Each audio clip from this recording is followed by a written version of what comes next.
Chapter 1630. The world was shocked. Everyone was shocked.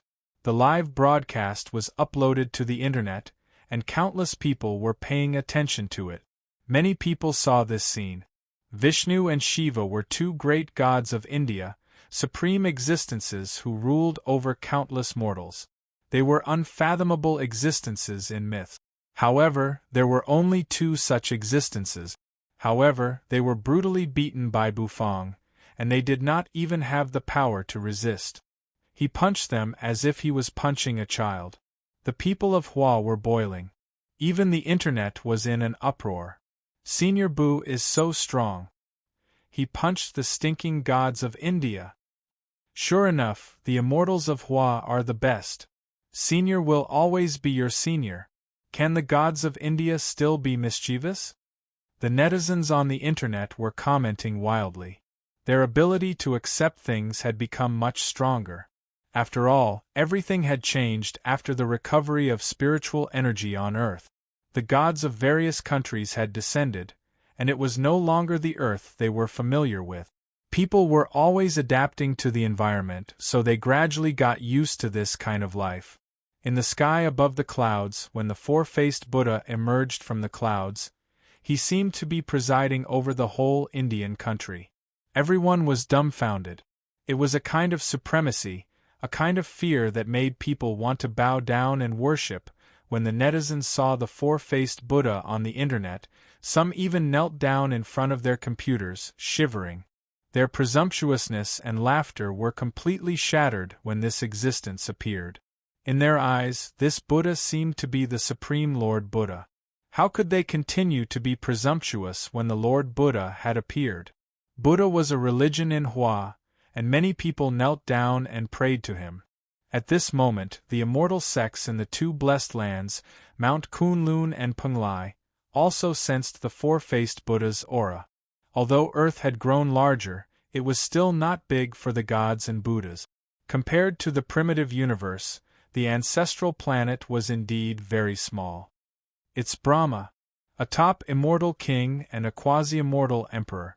That evil man is too presumptuous, but he has indeed strengthened the morale of the immortals of Hua. Let's let Brahma try that evil man's means. In the Penglai Immortal Island and the Kunlun Immortal Mountain, all kinds of immortals and gods were discussing. Bufang had two divine artifacts on him, so they would definitely not let Bufang off easily. At the same time, the Western countries and America were also paying close attention to this battle. When they saw the enormous four-faced Buddha that seemed to stretch across the heavens and the earth, they all sucked in a breath of cold air. It was truly horrifying. This was especially true for the Americans. They had thought that their weapons could deal with all the immortals and gods in the world. Now they realized that they were no match for the real immortals and gods. Bufang calmly raised his head and looked at the huge four-faced Buddha in the sky. Buddhist light shone and auspicious signs radiated in all directions. Bufang narrowed his eyes. The white-haired youth that the white tiger had transformed into had a bloody nose and swollen face. He looked extremely wretched as he was shackled by a large, ice-cold chain and hung in the sky. It hung in front of the four-faced Buddha. It was as if he was silently showing his power to Bufang. Bufang's attack really came to a stop. Shiva, who had turned into a woman, was flustered and frightened. She hurriedly ran back to Brahma's side, her heart pounding. Vishnu couldn't come back. The Hua immortal had smashed him with one punch. How strong is that guy? A top immortal king? Shiva didn't dare to think that Bufang was too strong. Her heart was still pounding. An immortal emperor. She didn't even dare to think about it. She knew that there were immortal emperors among the Hua immortals, but she didn't want it to be this guy in front of her. Bufang looked at the arrogant white tiger. Even if he was beaten black and blue, he would continue to be arrogant and unrestrained. The corner of his mouth twitched. White Tiger was as arrogant as ever. Benefactor. You should forgive and forget, Brahma said. Brahma Tian's voice shook the void, causing it to tremble. His aura was frightening. As he spoke, rays of golden light appeared behind Brahma heaven, and one strange divine spirit after another appeared behind him. The peculiar music played, causing people's minds to be involuntarily drawn in. "Let the child go." Bufang glanced at Brahma and said.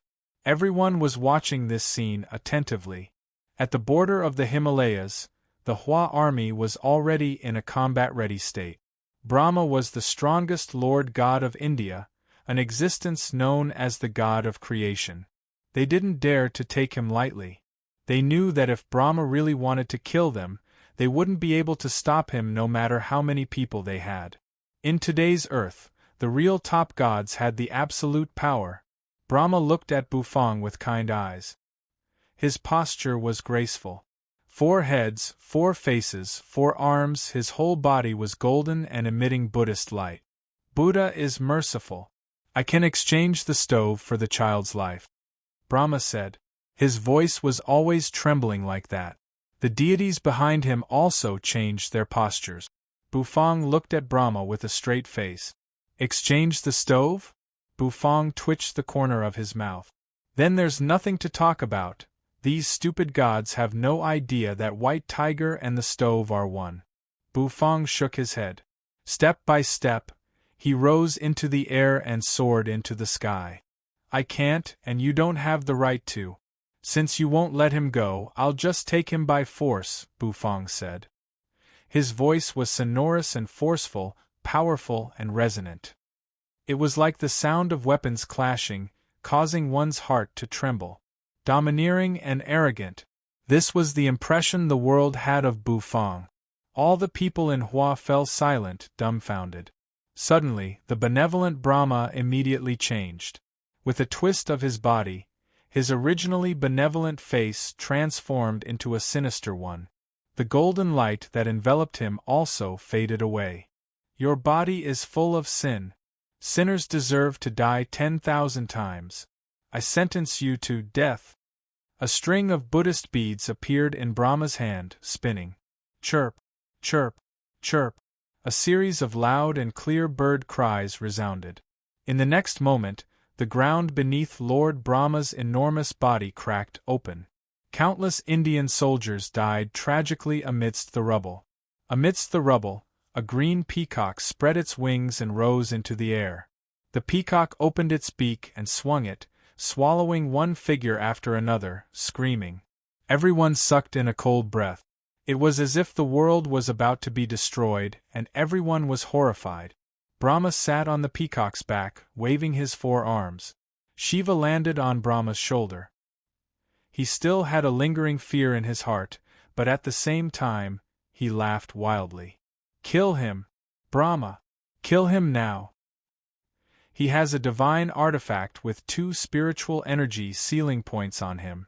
He is blessed with great luck. Kill him and plunder his great luck. Shiva roared with laughter. Swoosh, the peacock spread its wings and soared into the sky, carrying Brahma's enormous body on its back. In front of the man and the peacock, Bufang was as small as a speck of dust. It was suffocating. Buzz, the peacock raised its tail and suddenly spread it wide. Immediately, its tail turned into the shape of a fan and shook violently. Colorful light shone from it, dazzling everyone's eyes. The whole world seemed to have turned into a sheet of colorful light. The peacock's strength was extraordinary. Together with Brahma, it had the power to destroy the world. Shiva laughed wildly in excitement. The combination of Brahma and the peacock was almost as strong as an immortal emperor. This Hua immortal is going to die. Behind Lord Brahma, the small gods also made strange postures. At Brahma's command, they whistled and charged toward Bufang. There were hundreds of gods in the sky. Brahma, on the other hand, was reciting the Vedas. As he did so, the words in the scripture turned substantial and flew out as if to suppress Bufang. At this moment, everyone thought that Bufang was going to be crushed. Almost all the gods of India had come out of their nest. Even you, who was eating the wings of the golden-winged roc, paused for a moment. Chief Luo's palms were sweating. Xiao Ai's hand that was holding onto the camera was trembling. At this moment, it was as if all the gods and Buddhas were coming at them. Can Senior stop them? None of them was sure. Although Bufang had been invincible and had suppressed countless experts since his debut, he was facing all the gods of the country. At this moment, he was facing all the gods of the country. Heaven and earth seemed to be dark and silent. On the immortal mountain of Kunlun, a cold female voice rang out. "Where is the Empyrean fairy?" As soon as the voice faded away, clouds and mist swirled around the immortal mountain of Kunlun. Light muslin fluttered in the wind, accompanied by melodious music. A graceful woman wrapped in an immortal robe flew down from the sky on an auspicious cloud. She was extremely beautiful and graceful. She wore a light muslin and stood on an auspicious cloud. There seemed to be the shadow of a mystic bird behind her, spreading its wings and flying high. The Empyrean fairy did not seem to be enthusiastic or respectful toward the cold female voice. Although the Queen Mother of the West was the leader of the female immortals, the Empyrean fairy's status was not low either. Lead the nine heavens. Kun bird perched on the divine tree to capture the evil man and avenge the immortals of Kunlun. The Queen Mother of the West said. The Empyrean fairy raised her eyes slightly and nodded quietly. The next moment, she stepped on an auspicious cloud and slowly flew up. A loud and clear cry resounded. It tore everything apart like lightning. A giant bird emerged. It spread its wings and appeared beside the Empyrean fairy before it could blink. It was the nine heavens Kun bird. With its wings folded, it landed on the Empyrean fairy's shoulder like a goshawk. The Empyrean fairy smiled gently and teased the bird for a while. Then, she turned her head and looked into the distance. "Let's go." The Empyrean fairy nodded at the Queen Mother of the West. Then, the Kun bird spread its wings and disappeared with the Empyrean fairy. The Kun bird had the fastest speed in the world, and no one could match it. In a flash, it sped away into the distance. On the immortal island of Penglai, a Taoist with a 7-colored light disk sat cross-legged on the island. Then, he raised his hand and counted with his fingers. He said indifferently, "Where is Erlang Jinjuan?" His voice rang out. A dog bark rang out in the void. A man slowly emerged, holding a handsome black dog. He wore a golden crown on his head, and his face was fair and clean. An eye opened on his forehead, and his eyes were sharp and threatening. "Go. Catch that evil man and bring his head to me," the supreme Taoist said. The man with the black dog smiled gently and nodded. His feet shook, and he stepped on an auspicious cloud, flying away in a flash. The immortals and gods on the island looked a little excited. True Lord Erlang, who was a quasi-immortal emperor, would definitely capture him. At the border of the Himalayas, everyone held their breaths as they looked at the scene in the distance. Countless gods and gods were charging over with weapons in their hands. Brahma was reciting the Vedas, and the scriptures were pressing down on heaven and earth. It was as if Bufang had fallen into a desperate situation at that moment. The surroundings had turned into a sea of killing intent. The proud white tiger raised his head. At this moment, he couldn't help but watch the battle. He sensed a familiar aura from Bufang. The peacock spread its tail, the gods and Buddhas attacked, and the scriptures pressed down. Bufang was unmoved, standing in the sky. Brahma condemned him and read out his sins. However, Bufang just twitched the corner of his mouth and exhaled. "Since there's nothing to talk about, I'll smash these gods and Buddhas." Bufang's voice rang out. His energy seemed to soar into the galaxy, and his voice resounded through the entire world. Everyone was stunned. Behind Bufang, the loud cry of a bird rang out. A vermilion bird that looked like it had been reborn in the fire spread its wings and soared. The vermilion bird looked real as it spread its wings and soared, its feathers fluttering. And Bufang was standing on the vermilion bird's head. Yin and yang energy flowed on his Taotai arm. He punched toward the gods and Buddhas and the golden scriptures in the sky with his tiny and insignificant body. He fearlessly attacked the blue dome of heaven. He punched the gods and Buddhas. Chapter 1631. At this moment, the earth quaked and the mountains swayed. Xiao Ai's hand, which was holding the camera, was shaking violently, causing the image to tremble. The scene, which looked like super special effects, made everyone's breath stop and their hearts surge. Brahma was leading all the Indian gods and Buddhas to kill Bufang. He planned to crush Bufang with absolute strength. Under the storm, Bufang's tiny figure attracted everyone's attention, and many people even felt a little sad. He was fighting against the sadness of all the gods and Buddhas with his own strength. The sky obscured his eyes and blocked his way.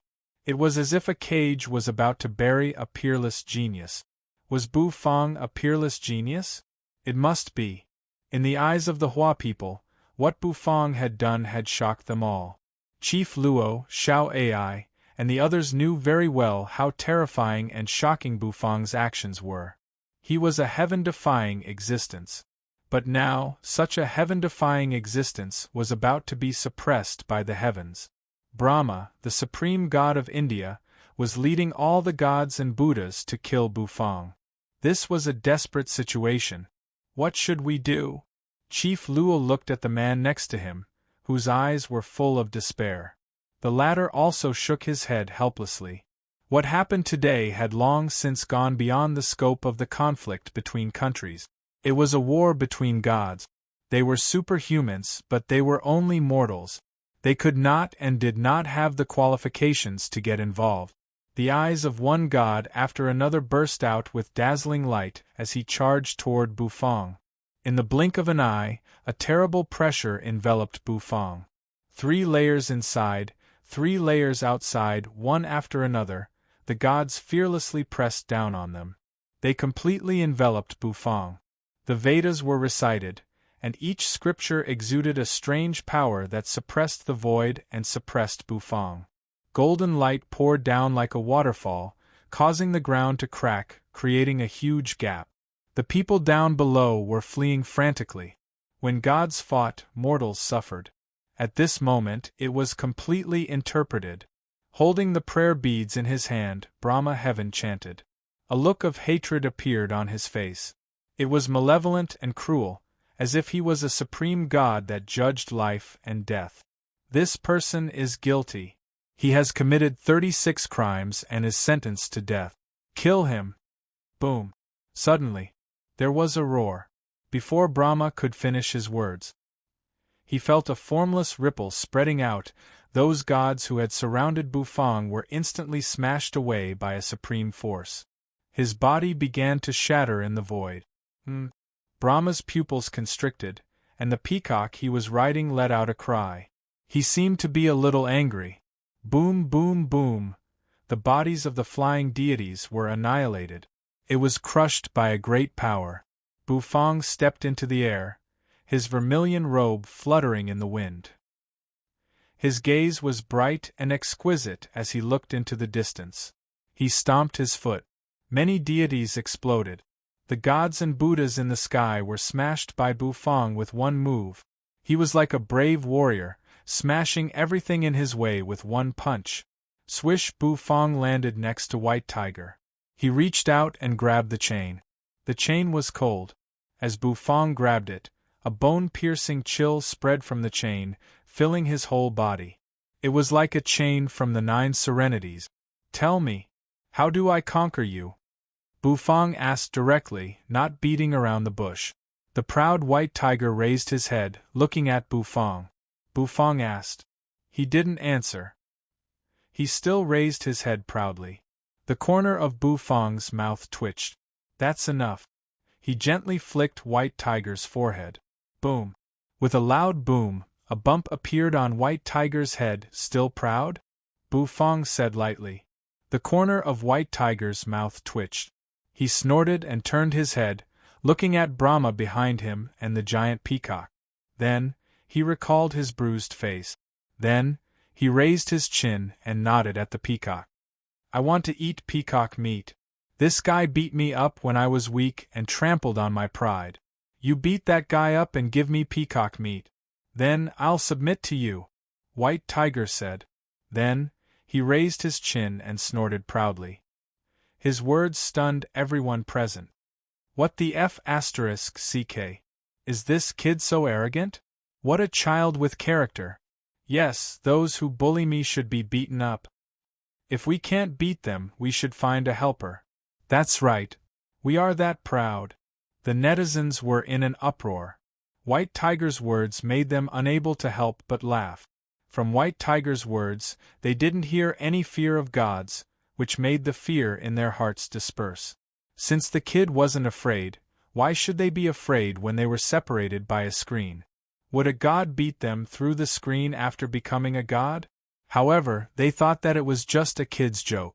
Although it was amazing and exciting that Bufang could shatter all the gods and Buddhas with one punch, those were just cannon fodder sent by Brahma, and they couldn't prove anything. What White Tiger wanted was to beat Brahma up and cook the peacock. It was simply the kind that had no regard for the law. However, under the speechless gazes of all the netizens, Bufang nodded and replied with one word. Okay. How dare you? Brahma bellowed, his 4 faces turning ferocious at the same time. The golden light around him faded away, and he looked like a terrible Buddha walking out of hell, shrouded in a murderous aura. I'm the God Lord of the heavens. You're just a Hua demon. Accept your punishment. The angry Brahma became more and more terrifying. He was a God Lord who was just a step away from becoming an immortal emperor. When he was angry, heaven and earth changed colors, and the sky seemed to surge with dark clouds. Black clouds pressed down on the city, bringing with it an oppressive feeling that made it hard for everyone to breathe.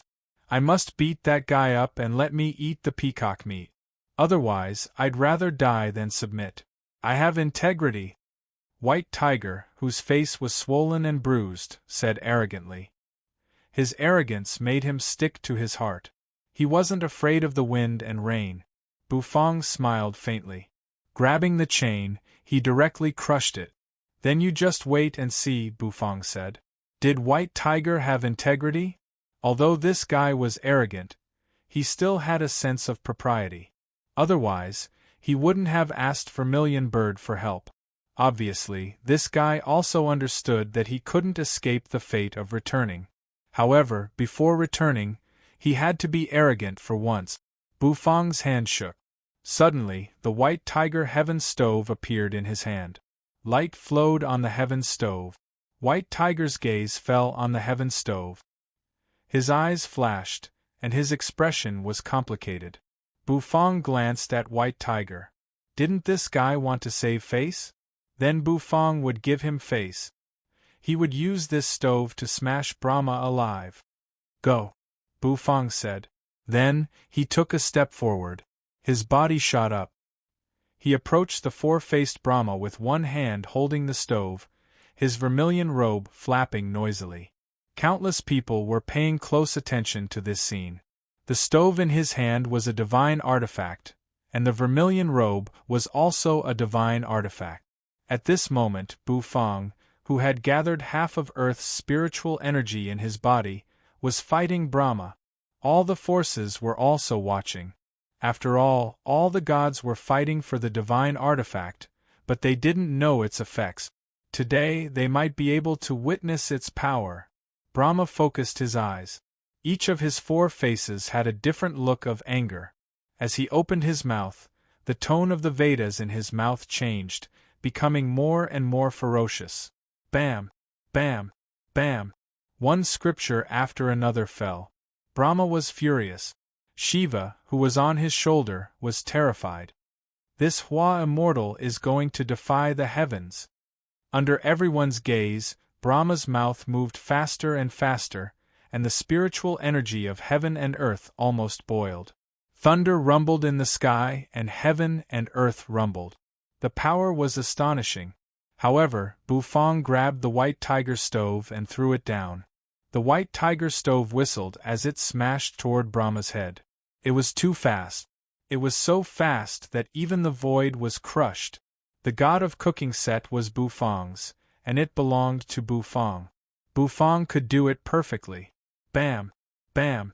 Bam! Brahma Heaven's means of obstruction were crushed one after another. Brahma's expression changed. He reached out a hand to slap the stove away. Boom! There was an explosion, and dazzling light filled the air. One of Brahma's arms was broken by the stove. Bufang stepped on the air, and the stove flew back. Bufang caught it again, swung it in an arc, and continued to smash it down. Watch carefully. I'll fulfill your first wish. Beat this Brahma. Bufang's faint voice rang out. Everyone knew. That was what he said to White Tiger. In the distance, White Tiger floated in the air, his white hair fluttering in the wind. His eyes were bright. How dare you! Brahma flew into a rage. He opened his mouth, and golden light shot out of each of his mouth. The golden light was so sharp that it seemed to cut through heaven and earth, heading straight for Bufang. Bufang, on the other hand, had a stove and a golden light. He smashed the golden light with a few blows. Then, he smashed one of Brahma's heads. He swung it in an arc and smashed it hard. Under the gaze of tens of thousands of people, everyone covered their mouths in disbelief and sucked in a cold breath. What the F***ck? Too strong, too domineering! Brahma's head was very huge. However, after Bufang grabbed the stove and smashed it, Brahma's face cracked. Dense cracks covered the surface of the sword. Chirp! Chirp! The peacock chirped. Brahma's body seemed to turn over and fall from the peacock's body. The peacock's feathers stood up, turning into a rain of peacock feathers, sweeping toward Bufang. Each peacock feather was like the sharpest weapon in the world, ready to cut through everything. Swish, swish, a feather shot past. Bufang tilted his head, and a hare's horn was cut off. Bufang hadn't started to deal with the peacock, but the peacock couldn't wait any longer. A soft shout rang out. Bufang landed. He floated in front of the peacock, facing it. A bird chirp rang out. Behind Bufang, the shadow of the vermilion bird appeared. The peacock chirped, and so did the vermilion bird. The two birds faced each other in the void, competing with each other's aura. However, the vermilion bird won. The peacock spat out a mouthful of blood and fell to the ground. It lost in the competition of aura, which meant that it would collapse at the first touch.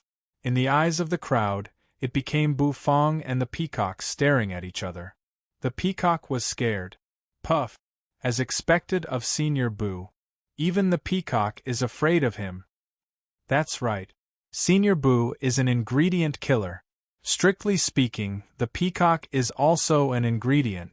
It would be strange if an ingredient could win a chef's stare. It feels like all the gods and Buddhas have become ingredient suppliers, the netizens laugh. Looking at Bufang, who was showing off his invincible might, they felt refreshed. It was as refreshing as taking a sip of iced Coke on a hot day. Bam! Brahma rose to his feet, spat out a sword from his mouth, and went straight toward Bufang. However, Bufang grabbed the White Tiger Heaven stove, pressed the peacock's head with one hand, and met the sword with the other. The next moment, the sword was smashed into pieces by the stove. Bufang's divine sense surged. The shattered sword dregs spun and slashed down. The peacock's scarlet eyes turned, and it hissed. Swish! Swish! The sky was filled with peacock feathers. Without hesitation, Bufang pulled out the peacock's feathers. The peacock struggled, but it was useless. The peacock was a little frightened. Bufang's action made his heart tremble. He seemed to have foreseen his miserable end. Am I going to be cooked by this guy in front of all the gods and Buddhas in this world?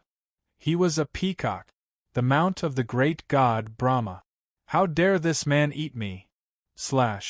The feathers on its tail were forcibly pulled away by Bufang. The peacock screamed, trembling. Brahma flew into a rage. His sword was smashed by the stove. Not only that, but the spinning pieces of the sword also cut the peacock's body, causing its blood to flow and helping Bufang bleed. Blood sprayed across the sky. Brahma felt as if his face had been slapped hard. This man. How dare he cook a peacock in front of me? Chapter 1632. Feathers fluttered in the air, accompanied by miserable shrieks. The scene was so beautiful that no one could bear to look at it. The corners of many people's mouths twitched. What the hell was going on? That was the mount of a god with supreme divine power. Not to mention eating it, it was a great disrespect to even secretly make up stories about it. However, the scene in front of people around the world was so funny and appalling. The peacock's feathers were stripped off, one by Bufang. In the end, the peacock's body was bare, like a chicken that had been plucked clean. It looked exceptionally bleak and miserable. However, Bufang's eyes lit up. What a surprise! This peacock doesn't look fat, but its meat is quite thick. Bufang smacked his lips. That made more people speechless. It's comparable to Garuda's wings, Bufang said, pinching the peacock's wings. Garuda! Brahma flew into a rage. The peacock was his mount. It had divine power and represented his identity and dignity. He would never tolerate his mount being eaten by Bufang. That was why he used his ultimate move. Buzz, the four heads began to separate. Instantly, they turned into four Brahmas. The four Brahmas were all real, and each represented a different emotion. Happiness, anger, sorrow, and joy. Each of the four emotions was as huge as a mountain. They surrounded Bufang in the center. Boom! Spinning lotuses appeared above the heads of each Brahma heavens. The lotus spun, hanging upside down, and slowly opened its petals. Energy beams shot out from within. The four beams of energy converged and turned into a thick beam of light. The beam fell, burning everything with a terrible power that could destroy heaven and earth. This was Brahma's ultimate move. With this move, he could even fight against an immortal emperor. Mahasvara Death Ray. This was Brahma's move. Boom! In an instant, a terrible explosion occurred. A blast stronger than the explosion of a nuclear bomb spread in all directions. Sand and pebbles flew everywhere, and the sky changed color.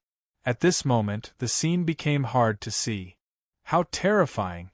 I can feel the terrifying destructive power even through the screen.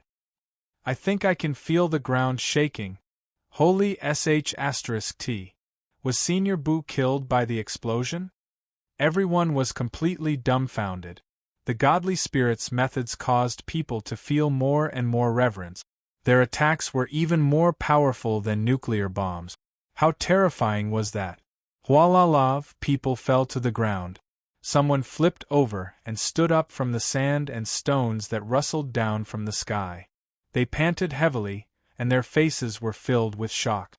Everyone in the Hua army was on high alert. Chief Luo's face darkened. I can't believe the gods of India are so strong. The status of a god is even higher than a nuclear bomb. This was not a good thing for the world. He wondered if there were any deities of this level in China. Chief Luo was not sure either. After all, he had only seen Bufang's strength. Xiao Ai wiped the lens and aimed it into the distance. Dust billowed. Finally, the image became clear. The four Brahma gods were like four glaring Vajras, coldly glaring at Bufang, tearing the void apart. Four lotus flowers spun over their heads. Suddenly, a stove flew up from below. It smashed into the face of a Brahma god, which was instantly covered with cracks. Down below, a deep pit emerged, covering a large area. However, in the center of the pit there was a place that was intact. There, Bufang was holding a peacock that had been stripped of its feathers and drained of its blood. It was a divine peacock, which was very spiritual. However, at the moment it was like a featherless chicken. Swoosh! The spring of life poured down, cleansing the peacock completely. Then, he put the peacock back into shape. Bufang's hand shook. All kinds of ingredients and condiments appeared around him. There were magical emerald flowers, brown dried leaves, purple ginseng roots, and many other ingredients. All of them were filled with spiritual energy. Many people were struck dumb by what they saw. The kind of immortal ingredients that were shrouded in spiritual energy and seemed to glow were very rare on Earth. In front of everyone, Bufang began to process the peacock. He hollowed it out. Then, he stuffed those ingredients into the peacock's belly. After stuffing it, his hand touched the peacock's belly. Instantly, the hole in the peacock's belly was restored. This move made countless people exclaim in admiration. Among the people watching the video, there were some world-class chefs. They widened their eyes watching Bufang's cooking. They were all shocked. That kind of confidence in the processing of ingredients, that kind of aggressiveness in the cooking process, it made all the chefs feel ashamed of themselves. The peacock's head was arranged in an S shape. On the peacock's body, there were many small holes that couldn't be seen. Taking out bottles and jars, Bufang poured the sauces and other things on the peacock's body. His palms were patting rhythmically, so that the sauce seemed to seep into the peacock's meat. Bufang's movements were gone. He smeared the honey sauce. The peacock's meat turned golden down below. You grabbed the half-eaten wing of the rock and looked at the peacock in Bufang's hand. Her eyes seemed to be hesitating. Should she eat the peacock or the rock's wing? Well, the peacock seemed more tempting. You thought to herself. She couldn't help but look forward to the peacock meat. One of Brahma's clones was blown up. He continued. However, the stove flew up again and smashed his body.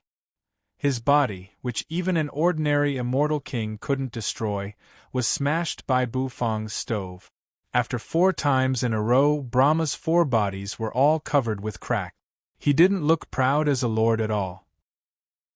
By now, no matter how arrogant Brahma was, he understood that the Hua immortal in front of him was far stronger than him. Looking at the peacock with the honey sauce, Brahma was furious. However, under everyone's incredulous gazes, once again, Brahma unleashed his supreme power. However, it was just a feint. In fact, Brahma did it so that he could escape. Even Bufang was fooled by this trick. Looking at Brahma, who had fled, the corner of Bufang's mouth twitched. Between the peacock meat and Brahma meat, which was about to be cooked, he chose the peacock meat without hesitation.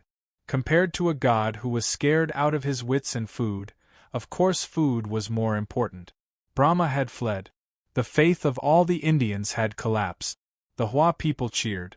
This meant that the Hua immortal had won. It meant that Hua's status on Earth would be greatly improved. The white tiger heaven stove flew back. A silver divine flame danced in Bufang's hand. It fell into the stove, making it shine even brighter. The peacock coated with honey was placed in the center of the stove by Bufang, letting the flame burn it. The peacock meat was sublimated in the flame. Everyone looked at each other. Xiao Ai and Chief Luo did not know whether to laugh or cry. This is indeed Senior's way of doing things. The gods of India are really unlucky to have met Senior Bu, Xiao Ai said with a smile. Whether it was Garuda, the divine elephant, the white bull, or the honeyed peacock, all the gods of India seemed to have become Senior Bu's food. Besides, they had to admit that the divine beast meat tasted really King good. Bufang won. Brahma fled with the female Shiva. They had lost the courage to continue fighting. They did not think that Bufang was stronger than them. The main reason was that Bufang's aura did not show the aura of an immortal emperor.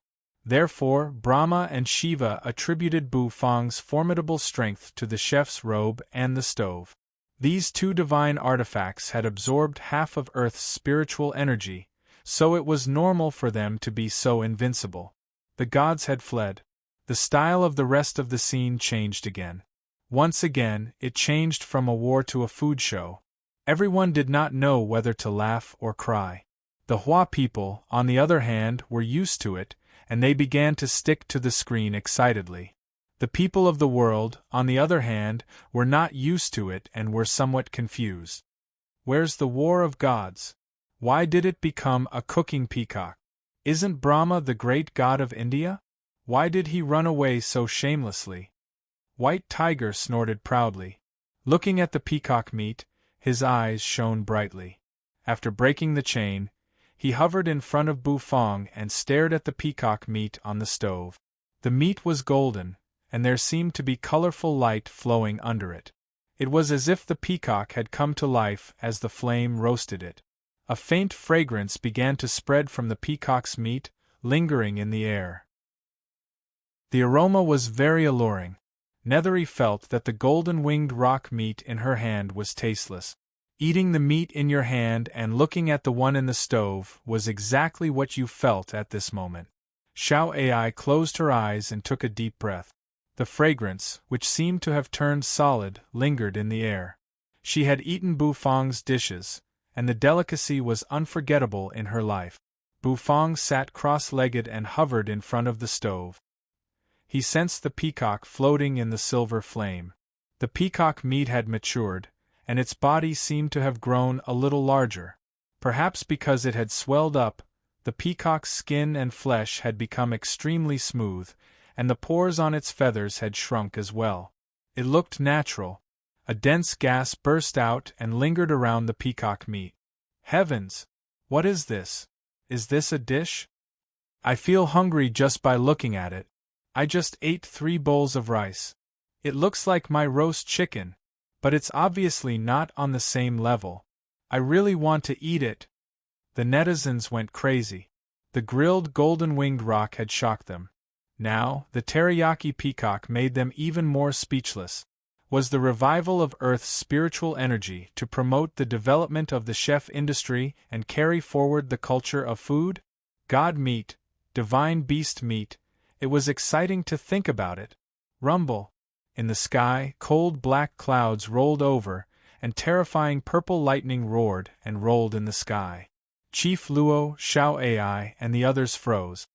This is a lightning punishment. Was it because of the dish? Many people's pupils constricted, and they sucked in a cold breath. How could a dish be struck by lightning? Sure enough, there was no one but Senior Bu Rumble. Rumble. In front of the stove, Bufang's eyes narrowed. He raised his head and looked up at the sky. There, a purple thunder dragon was rolling. This lightning punishment was extremely terrifying. It made Bufang's divine sense tremble slightly. Compared with the previous lightning punishments, this one was even stronger. For a moment, the world fell silent. A bolt of lightning flashed. A goshawk suddenly appeared, and an enchanting lady stood next to the goshawk. Her veil fluttered in the wind, and she had a stunning face. The purple heavenly thunder? Who is transcending the immortal Emperor Lightning Tribulation? The Empyrean fairy's pupils constricted. The Kuan bird spread its wings, its eyes reflecting dazzling light. It looked into the distance and seemed to be hesitating. The Empyrean fairy gave the bird a puzzled look. What's wrong? Why are you so afraid? An auspicious cloud flew over. A young man stepped out of it, holding a 3-pointed, double-edged knife and a black dog by the leash. The vertical eye on Zhang Xian's forehead spun around as if it could see through all illusions and everything. Oh? Rumbling thunder, and it's the terrifying purple heavenly thunder? Yang Jian's pupils constricted. Wu, the celestial hound, stopped and whimpered. That gave Yang Jian pause. What is the dog afraid of? Bufang glanced at the thunder. He took a deep breath. Then, he shook his hand. The silver divine flame burst out and enveloped the peacock meat in an instant. The next moment, Bufang snapped his fingers. The divine flame spun slowly, turned into lotus petals, and bloomed quietly. As they bloomed, the peacock meat in the center emerged. Everyone was in a trance. It was as if a vibrant golden peacock had quietly spread its tail in front of them. Divine fire roasted chicken. Oh no, roasted peacock done. Bufang hovered in midair, holding the spinning lotus with both hands. Chapter 1633. The divine flame roasted the peacock? Everybody was dumbstruck. After a while, they burst into an uproar. Bufang really cooked that peacock. Moreover, he cooked it in the same way as a roasted chicken. The peacock in the silver lotus seemed to have come to life, spreading its wings and flying high. Everybody's eyes were attracted to it. Everyone stared at the peacock seriously. The peacock seemed to have regained its life. It became golden, dazzling. The peacock cawed, spreading its golden tail in the air. The golden light was dazzling, too beautiful to behold. So beautiful! Is it really a dish? I can feel the peacock's breath. Everyone was muttering and crying out in surprise. White Tiger's eyes sparkled. His white hair fluttered in the wind, looking firm and sturdy. You and the others were already intoxicated by the aroma. Was the dish finished? Yes, Bufang said it was finished. His eyes scanned the audience. Bufang raised his hand, his 5 fingers closed. Invisible energy seemed to gush out of his fingertip. Then, he cut the peacock's abdomen open. Swish, glass-like sauce flowed out of it, and transparent pearls rolled down from it. Those weren't ordinary pearls.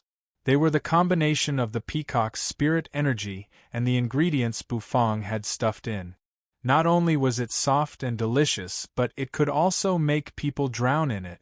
The peacock's abdomen was very thick, even thicker than chicken or duck meat. As Bufang cut open its abdomen, the plump meat was revealed. The meat seemed to emit a thick aroma and steam. One could even feel the meat trembling. Just looking at it was enough to whet one's appetite. Bufang glanced at White Tiger, then the corners of his mouth twitched. A moment later, he reached out and pulled off the roasted peacock's fat leg. Slurp, as he pulled off the peacock's leg, the soft and elastic peacock skin was stretched and torn. The sparkling sauce splashed, and the aroma filled the air. The silky meat was stretched as if it was stacked on top of each other. An uproar immediately broke out. It was a beautiful scene that completely attracted everyone's attention. The torn legs of the peacock were separated from the body of the peacock. A rich fragrance filled the air, making people unable to suppress their greed. It was as if the delicious peacock leg was teasing his nose. Bufang handed the peacock leg to White Tiger. White Tiger grabbed the leg without hesitation and greedily sucked in a breath. "Beat me up. Now you have become my Shao Tian's meal," White Tiger said hatefully. Then, he raised his chin and stuffed the peacock leg into his mouth. Asterisk smack, asterisk oil splashed everywhere. The peacock meat and the shredded meat joined together and were stuffed into the White Tiger's mouth. The White Tiger's eyes widened. Its originally firm and unyielding hair softened at this moment and drooped on its head. It was too delicious.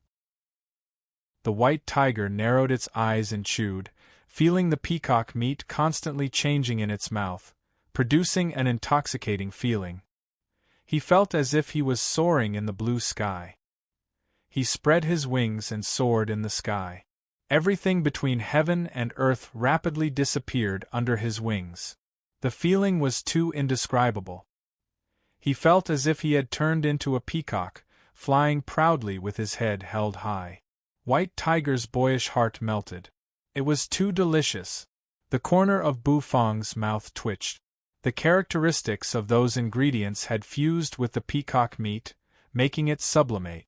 The peacock meat, which was hard to chew, had become extremely soft and tender, like a newborn chicken. Bufang also tore off a peacock leg. After working hard for half a day and fighting all the Indian gods and Buddhas, Bufang was a little hungry. He wanted to reward himself. However, just as he was about to stuff the peacock leg into his mouth, his eyes were fixed on the peacock leg in his hand. You had appeared out of nowhere and was hovering beside him, staring at Bufang. Her eyes were sad and hesitant. Bufang paused. He glanced at you, then at the peacock leg in his hand. Then, he grinned. Chomp. He bit into the peacock leg. He took a bite of the peacock leg, and the oil splashed out as the tender meat slipped into his mouth. A fragrant taste gushed out of his mouth, and his spirit essence overflowed. When you saw Bufang's bite, her red lips parted slightly, and her heart ached. Between delicacies and you, Bufang chose delicacies without hesitation. You was so angry that her eyes became more and more sad. You haven't finished the rock wing yet. Bufang looked at you and said, Yu's face was cold, sad, and hesitant. I want to eat peacock meat, Yu said. Little who was sitting on Yu's shoulder, was squeaking and jumping in protest. She wanted to eat meat too. As for Xiaopi, she was lying there, blowing bubbles. She was satisfied with the Buddha-like mantis shrimp to eat. Bufang grinned. The next moment, his hand chopped down. Bufang cut off the peacock's wing and gave it to Yu. With a shake of his hand, the peacock's butt was cut off by Bufang.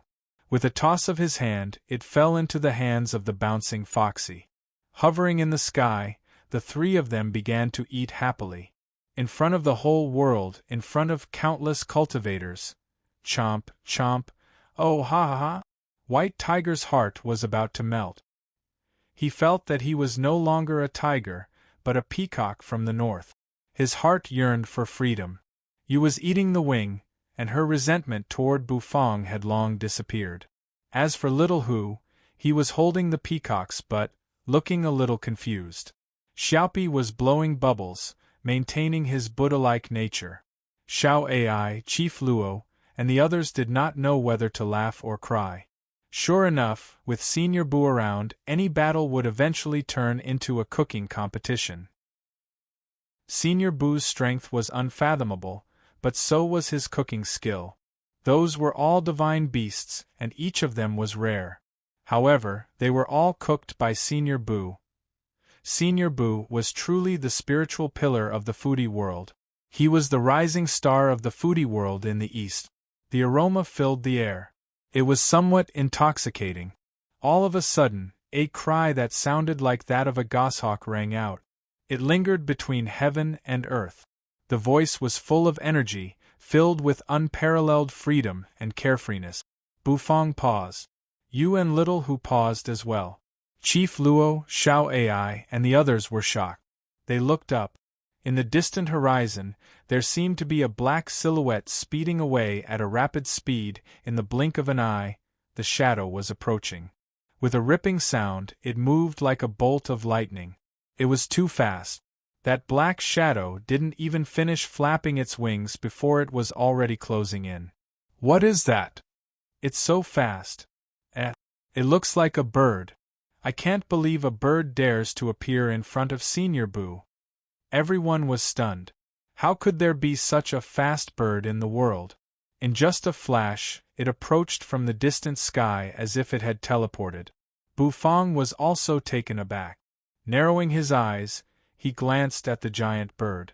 With a ripping sound, lightning flashed. The koan bird suddenly approached. Bufang paused. He found that the koan bird's claws were sharp, and it was reaching for the peacock meat in his hand. This bird wants to eat peacock meat? Bufang did not know whether to laugh or cry. A koan bird. Bufang looked at the bird that was flying over, and he recognized it at a glance. The koan bird was too famous. It was said to soar 90,000 miles into the sky, and its strength was extremely fearsome. In the legends, it was also a very terrifying divine beast. Like a beam of light, it shot over, trying to snatch the peacock meat in Bufang's hand. The koan bird's plan was simple. It would snatch the peacock meat and run. It would run as far as possible. This human seems a little strong. His intuition was never wrong. This human is very strong, and I don't need to fight him head-on. Let the Empyrean fairy do the fighting. What he needed to do was snatch the meat and run. The aroma of the meat made it difficult for the koan bird to suppress its appetite. This peacock meat tastes like dragon meat. Slurp. The koan bird was too fast. He flew past, holding a peacock's head in his mouth. The head was still connected to the neck and half of its body. He lifted his mouth. The peacock meat was thrown high into the air and swallowed by the koan bird. Sure enough, no one could keep up with his speed. As long as he didn't fight the human head-on, he would be safe. Does it taste good? Suddenly, an indifferent voice resounded. The koan bird froze. He turned his head and saw a human lying on his back. That human was kneeling on one knee on his back, one hand grabbing the hair on his neck. His face was expressionless. His red and white robe fluttered in the wind. The koan bird shivered in fear. When did this human get on his back? How could this human keep up with his speed? At this moment, the koan bird was a little flustered. It was like a kid who had been caught stealing candy. He changed his direction. Soaring up, he spread his wings and flew up. From the bottom, he flew into the boundless sky with rolling purple lightning bolts. With a whooshing sound, he shot into the black clouds, escaping into the lightning tribulation. Too fast. The people down below were stunned. What kind of speed was that? That's the legendary koan bird. There's a fish in the northern sea called the koan. My God, the koan bird really exists. It's much faster than a rocket. The crowd was stunned as they watched the koan ping disappear into the clouds in an instant. Everyone was dumbstruck. Swoosh, her robe fluttered. A graceful figure appeared in the air. Flowers drifted down from the sky, making her look even more beautiful and unparalleled. The Empyrean fairy floated beside you, who was eating a chicken leg. She raised her head and glanced at the koan bird and Bufang, who were soaring into the sky. Then, her eyes locked on you. You're a strange witch. It's a pity that you're with that evil man. Otherwise, you could be my disciple. But since you're a witch, you should submit to me and be my maid. You'll get the supreme merit to wash away your sins. The Empyrean fairy looked at you indifferently, her red lips parting slightly. She tore the meat off the peacock's leg. Her red lips were stained with oil as she chewed, and the sound of her chewing echoed ceaselessly. She didn't pay any attention to the Empyrean fairy. The Empyrean fairy narrowed her eyes at being ignored. Even a human emperor didn't dare to ignore her, but this witch dared to do so. In that case, I'll subdue her first.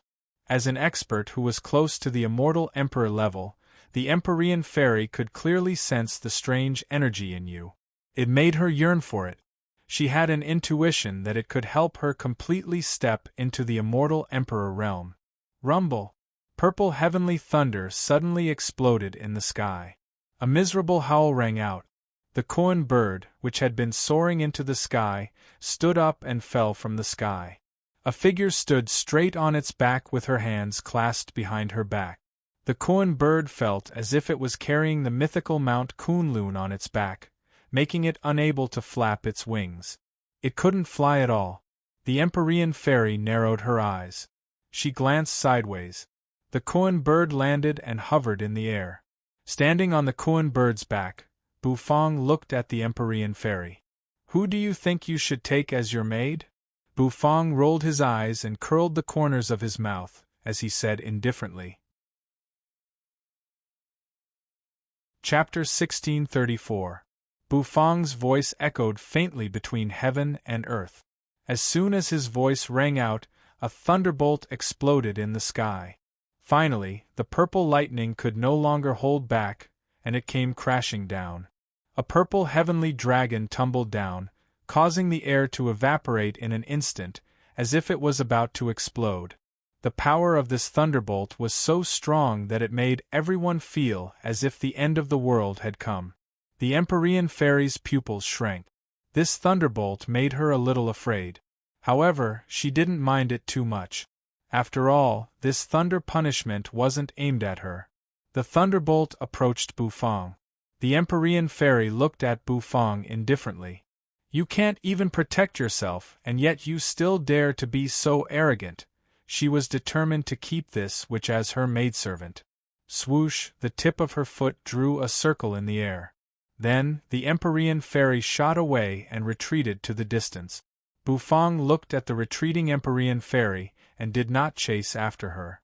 Standing on the koan bird's back, he raised his head and looked at the purple dragon that seemed to bring the end of the world. This was the dish's thunder punishment. However, Bufang furrowed his brows. This thunder punishment was strange. It was too strong. Compared to the divine flame that burned the peacock, the power of this thunder punishment was a little too strong.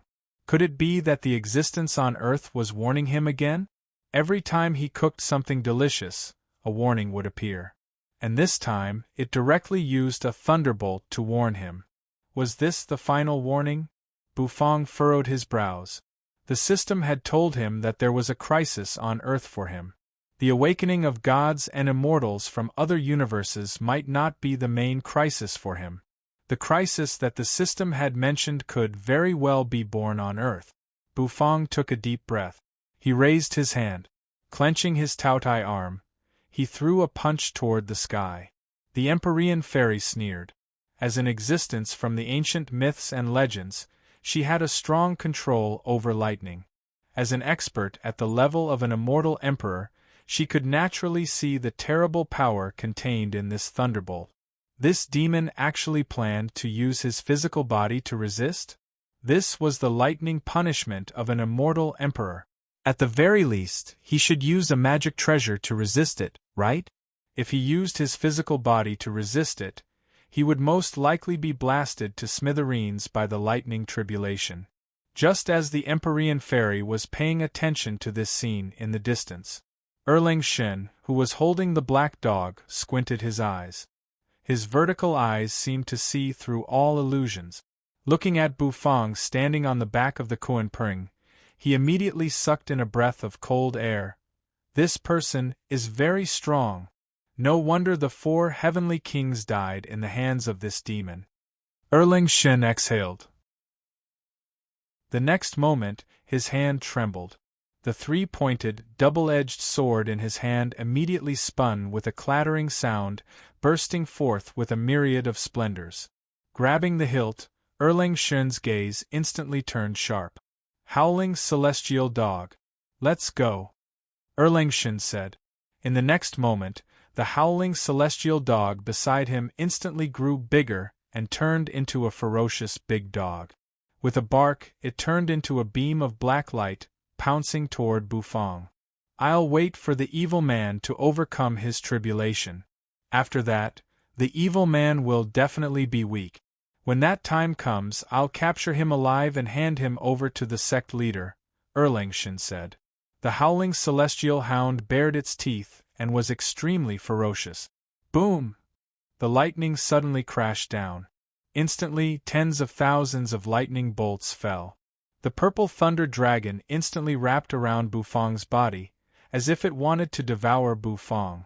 This image was uploaded to the internet, and everyone was stunned. Is Senior Bu transcending a tribulation? How terrifying! Is this lightning? Purple lightning. Senior Bu is truly an immortal-like figure. Everyone exclaimed. Xiao Ai's hand that was holding the camera was shaking. Chief Luo also looked worried. Chief Luo was aware of the tribulations of immortals. However, the tribulations of immortals naturally came with risk. If a senior failed to overcome the lightning tribulation, he would be struck to death by the lightning tribulation. That would be a huge loss to China. As a result, Cathay would lose the existence that could deter the gods. After eating the peacock leg, White Tiger's eyes flickered with a white light. Staring at Bufang, who was trapped in the lightning, his eyes shone with a strange light. Boom! Boom! Boom! The sky seemed to be collapsing. The purple lightning fell, stirring up a storm that was more terrible than a nuclear bomb. All the people could do was retreat far away and watch from a distance. A miserable howl lingered between heaven and earth. It was the Kuan Peng's howl. Being stepped on by Bufang and bearing the impact of the lightning, he was a little confused. The crowd was confused. The lightning was so powerful. Bufang might not be able to hold on any longer. Could it be that the peerless Senior Bu, who had killed all the gods and Buddhas, was going to be struck to death by the lightning? Did he get struck by lightning because he was too pretentious? The Empyrean fairy sneered as she watched. This is the purple heavenly thunder. If he transcends this tribulation, he will be seriously injured even if he doesn't die. At that time, he will be at the mercy of others. With 2 divine artifacts, he will surely be punished by heaven. The Empyrean fairy took a deep breath. All of a sudden, she narrowed her eyes and discovered that the descending purple lightning dragon had been torn apart. That was right. It was torn to both sides in a domineering manner. There was a sound like cloth being torn apart. The Kuan Peng looked miserable. His feathers were charred by the lightning and his aura was weak. But he still held his wings and didn't fall. And on his back, however, there was a handsome figure in the crowd. He was unscathed. He clenched his arms and the lightning exploded. Bufang opened his eyes. Golden light burst out. Bufang looked up from below. He seemed to see through the lightning. Through the clouds of the purple heavenly thunder, he saw the sky. After the lightning, he seemed to have seen a blurry figure. Bufang's eyes narrowed and his gaze was sharp. Is this man the one who has warned me again and again? Bufang took a deep breath. However, very soon, the lightning in the sky dissipated. Everything was calm and clear again. The figure seemed to sense that Bufang was looking at him, so he cut off the connection with Bufang. Like a 1,000-year-old turtle, it suddenly shrank into its shell. Whoever it is, I will find you eventually. Bufang took a deep breath. When he awakened all the artifact spirits of the god of cooking sets, Bufang would meet that man in person. Did that man have a problem with him? Every time he cooked, he would be punished by lightning. Bam! The clouds were blown away. The mighty Bufang shocked the world. He destroyed gods and Buddhas with his palm and broke lightning with his fist. Senior Bu was really a god. Suddenly, at this moment, a ray of light suddenly shot out from the ground. Everyone was stunned. The Empyrean Fairy and Erlang Shen in the distance were stunned. Who would have thought that there was actually a god hidden beneath the ground? Boom! The beam of light hit Bufang in an instant. Bufang didn't notice it at all. Or rather, Bufang didn't care at all. He staggered backward from the impact. The Kuan Pung let out a miserable howl as blood sprayed across the sky. He had suffered an undeserved calamity. Bufang glanced at the bloodied Kuan Pung and furrowed his brows. All of a sudden, the Kuan Pung disappeared in a flash and landed under his feet again, catching his body. The bloodied Kuan Pung's aura was weak, but it still gave Bufang a friendly aura. Ugh, a Kuan Pung that knew how to adapt to circumstances. Bufang was a little conflicted. Such a friendly and obedient Kuan Pung. Bufang couldn't bear to kill it. He rubbed the Kuan Pung's head. Bufang's hand shook. An oyster pancake appeared. He let the Kuan Pung swallow it. Gulp. The Kuan Pung's eyes lit up. There seemed to be a dazzling essence chi bursting out of its body. The Kuan Pung, which was in a sorry state, suddenly recovered to its magical appearance. It let out a loud and clear cry. It spread its wings and flew away. All right, now let's see who ambushed us, Bufang said. He stood on the Kuan Pung's back, his eyes cold. He didn't even know that he had been attacked. Bufang glanced at his body. On his body, a strange dark energy was constantly spreading, corroding his body. It was an evil force that seemed to want to pollute the vermilion robe and his body. The person who attacked him was even more despicable in the distance. White Tiger let out a long howl. The howl soared into the sky. Everyone was stunned. A white light suddenly blossomed from the White Tiger's body. It was dazzling and dazzling like a brilliant sun. Swoosh! White Tiger's body suddenly grew bigger. It turned into a brightly colored white tiger. White Tiger's body seemed to stretch across the sky. A paw slapped down. The ground suddenly collapsed and exploded. A muffled grunt rang out. A golden figure quickly broke out from the ground, trying to escape. However, White Tiger opened its mouth and let out a tiger roar. The tiger roar caused the mountains to collapse and the earth to crack. I, Xiaotian, am invincible. Boom! A tiger paw fell from the sky. The golden figure suddenly flipped over and mumbled something in its mouth. The next moment, he turned his hand. A blazing ball like the sun appeared in front of him. The ball was pushed out. Boom! The ball and the tiger paw collided. A loud explosion rang out. The golden figure shot out even more miserably and fled in panic. White Tiger's roar was deafening. That mottled white tiger caused everyone to be shocked. What was that? Standing on the Kuan Pung's back, Bufang looked at Xiaotian, who had turned into a white tiger. A moment later, the white tiger turned into a beam of white light, shooting toward Bufang. In an instant, it flew into Bufang's forehead. In Bufang's spirit sea, monstrous waves rose. In the middle, under the god of cooking's menu, a white tiger emerged. Striding, it sat directly opposite the vermilion bird. As the white tiger landed, Bufang's spirit sea instantly boiled, and the power of his divine sense soared at an amazing speed. His divine sense's corporeal form was about to materialize as well. White tiger roar. Return. Buzz in the real world, Bufang opened his eyes. The Kuan Pring under him instantly felt a mountain-like pressure on its body. His body was immediately pressed down and smashed into the ground. No matter how it flapped its wings, it could not fly up. The tiny Bufang seemed to be as heavy as heaven and earth. And, standing on its back, Bufang's aura also underwent a shocking transformation. With him as the center, ripples of energy spread out in all directions. Underneath, everyone retreated quickly, their faces filled with fear and shock. The Empyrean fairy's eyes widened, filled with disbelief. Erlang Shen's vertical eye shrank. The three-pointed, double-edged sword in his hand trembled. It was trembling in fear. The celestial howling dog also shrank, turning into a puppy. It shrank back into Erlang Shen's arms, not moving an inch. Erlang Shen was shocked. Then, he felt his throat tighten. He opened his mouth, his throat dry and hoarse. Immortal Emperor, boom! The Kuan Pring spread its wings. Finally, it steadied its body. Its body was only an inch away from the ground. The Kuan Pring was so scared that it broke out in cold sweat. It almost thought that it would become the first Kuan Pring in history to fall to its death. Bufang's aura was wild and unbridled. Bufang turned his head and looked into the distance.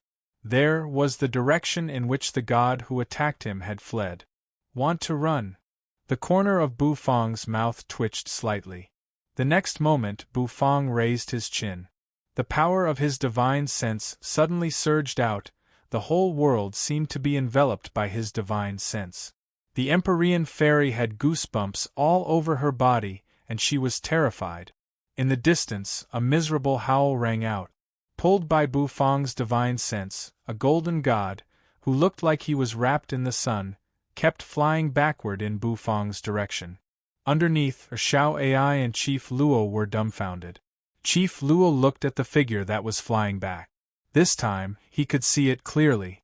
He sucked in a cold breath. That's Amaterasu, god of Sakura.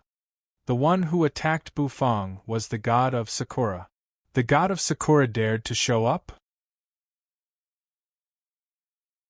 Chapter 1635. Amaterasu? That was the top god of Sakura. No one had expected that the one who attacked Bufang was such a god. This guy was really shameless. Many people who saw the scene cursed under their breath. The golden figure, which looked like a blazing sun, was forcibly pulled back by Bufang with his divine sense. Amaterasu, the god of Sakura, was terrified. However, she found that she could not break free from the divine sense's restraint. An immortal emperor powerhouse among the immortals of China. Amaterasu despaired. She never thought that this man would become an immortal emperor. How could this be possible?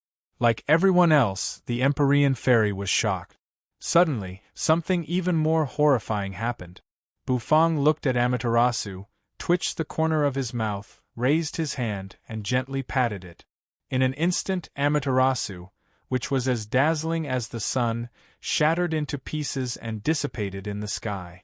A top immortal king, no weaker than Brahma, was killed just like that. Everyone was dumbfounded. The indignant group of people on the internet didn't know what to say. The Empyrean fairy sucked in a cold breath. Suddenly, she felt a terrible aura envelop her. An immortal emperor. This guy has become an immortal emperor. How is this possible? The Empyrean fairy's heart trembled, and she suddenly felt how ridiculous her words were. She looked at Bufang, her eyes full of despair. I can't believe the Queen Mother of the West sent me to my death. After killing Amaterasu, who had plotted against him, he turned his eyes to the Empyrean fairy. It was time to settle some debts. The koan bird carried him, and came in front of her in the blink of an eye. A small cup appeared in the fairy's hand, which contained the lightning of the ninth heaven. She wanted to resist, but Bufang just looked at her indifferently.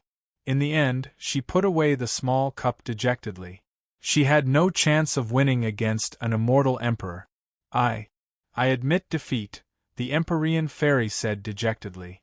Bufang glanced at Xian Envy of the ninth heaven indifferently, but he did not kill her this time. He flicked his finger.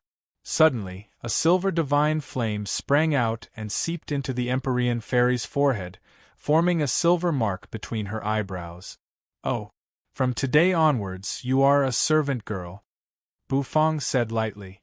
The mysterious fairy of Jiutian covered her forehead with her hand and looked at Bufang in disbelief. Didn't you want to take you as a maidservant? All right then. From today onwards, you will be her maidservant," Bufang said. "Don't worry, as long as you don't have any evil intentions, you will be safe and sound. Besides, you won't lose out by being your maidservant." On one side, Yu had finished eating the peacock wing and was still licking her red lip. After hearing Bufang's words, Yu's face turned serious and she glanced indifferently at the Empyrean fairy. The Empyrean fairy looked dejected. She seemed to have accepted her fate. However, she was lucky to be alive after encountering an immortal emperor. Chief Luo and the others were dumbfounded. They never thought that things would come to an end just like that. Senior Bu has indeed suppressed everything, and he has taken an immortal as his maidservant. An immortal emperor? Senior Bu is actually an immortal emperor? Everyone was terrified. After Bufang subdued the Empyrean fairy, the koan bird turned into a sparrow-like bird and landed on Bufang's shoulder. Bufang glanced at the bird and knew that the little fellow was pestering him. However, Bufang did not mind. Instead, little Hu, who had eaten the peacock's butt, looked at the koan bird curiously. The koan bird was very proud. He was a divine beast that lived on the world tree of Kunlun. Apart from being captured by Bufang's delicious food, he would not give a damn about any other spirit beast, not even a female fox. Buzz, suddenly Bufang arched his brows and turned to look into the distance. It was as if he could see through everything. There, Shen flew out awkwardly. He put away the knife, held the celestial dog in his arms, and looked at Bufang. However, he was not too frightened. After all, he was Yang Jian, a top divine general of the celestial court and an existence who was just one step away from becoming an immortal emperor. Even if he were to face a real immortal emperor, he would be able to keep himself alive. "Your Excellency's immortal might is truly matchless," Shen said with a smile. Your dog is not bad." Bufang glanced at the celestial dog in Yang Jian's arms and said. Yang Jian's expression froze. Thinking about this fiend that ate everything in front of him, he instantly felt afraid for his celestial dog. "Your Excellency must be joking. This one is just passing by," Yang Jian said. "Your dog is really not bad." Bufang looked at the celestial dog and said to Yang Jian. The celestial dog in Yang Jian's arms instantly trembled. "Haha, this one will not disturb the sovereign anymore. Goodbye." Yang Jian's expression darkened and the corner of his mouth twitched. "Your dog is really good," Bufang said, the corners of his mouth curling upward. Yang Jian. "Can't you King say something else? Your Excellency, don't go too far." Yang Jian was furious. "You can't bully a dog like this." Seeing that Yang Jian was furious, Bufang raised his hand. The celestial dog in Yang Jian's arms instantly scratched with its paws and fell into Bufang's arms in despair. Yang Jian's heart was filled with anger. He was about to lose his temper. However, seeing Bufang's action, he was stunned. In front of him, Bufang was holding the celestial dog and gently stroking its head. The celestial dog was no longer as fearful as before. Instead, it squinted its eyes as if it was enjoying it. This dog of yours reminds me of the black dog in my house. Once upon a time, Little Black was also so handsome. Bufang said, a little nostalgic. Yang Jian was stunned and immediately chuckled. So, they were both dog lovers. An oyster pancake appeared in Bufang's hand and he handed it to the celestial dog. The howling celestial dog opened its mouth and chomped down on the food, eating happily. Yang Jian's eyes were filled with love. It's a pity that my black dog has grown too fat and is not cute anymore, Bufang said with a sigh. Bufang, is it really okay for you to speak ill of the Lord Go behind his back? Behind him, the Empyrean fairy also looked proud. Of course, she knew Yang Jian. This guy was definitely here to catch the evil man, just like her. However, Yang Jian was lucky to have a dog. Alright. For the sake of the celestial dog, you can go. The corner of Bufang's mouth twitched. Of course, he knew what Yang Jian's purpose was. However, he did not care. Yang Jian was stunned. Then, he solemnly nodded to Bufang. This evil man did not seem to be as hateful as the sect master had described. Thank you, Your Excellency. I, Yang Jian, will remember this favor and will definitely repay it in the future. Yang Jian said. Bufang nodded. He put down the celestial dog, indicating that they could go. Celestial dog, let's go. Yang Jian turned around, intending to leave. Suddenly, he froze. Because he found that the little dog beside him had disappeared. Celestial dog? Yang Jian paused. When he turned around, his face darkened. He saw his celestial dog at Bufang's feet, sticking out its tongue and looking up at him. Celestial dog.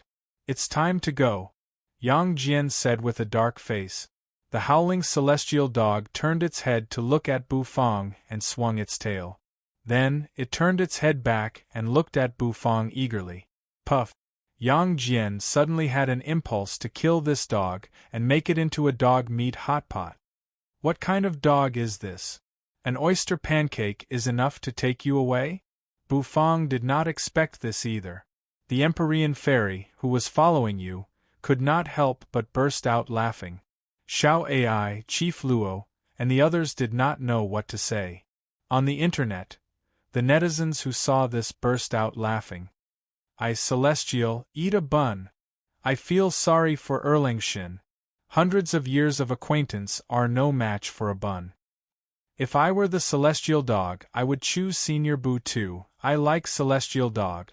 As Senior said, this dog is really good. Yang Jian, of course, did not know what the netizens were saying.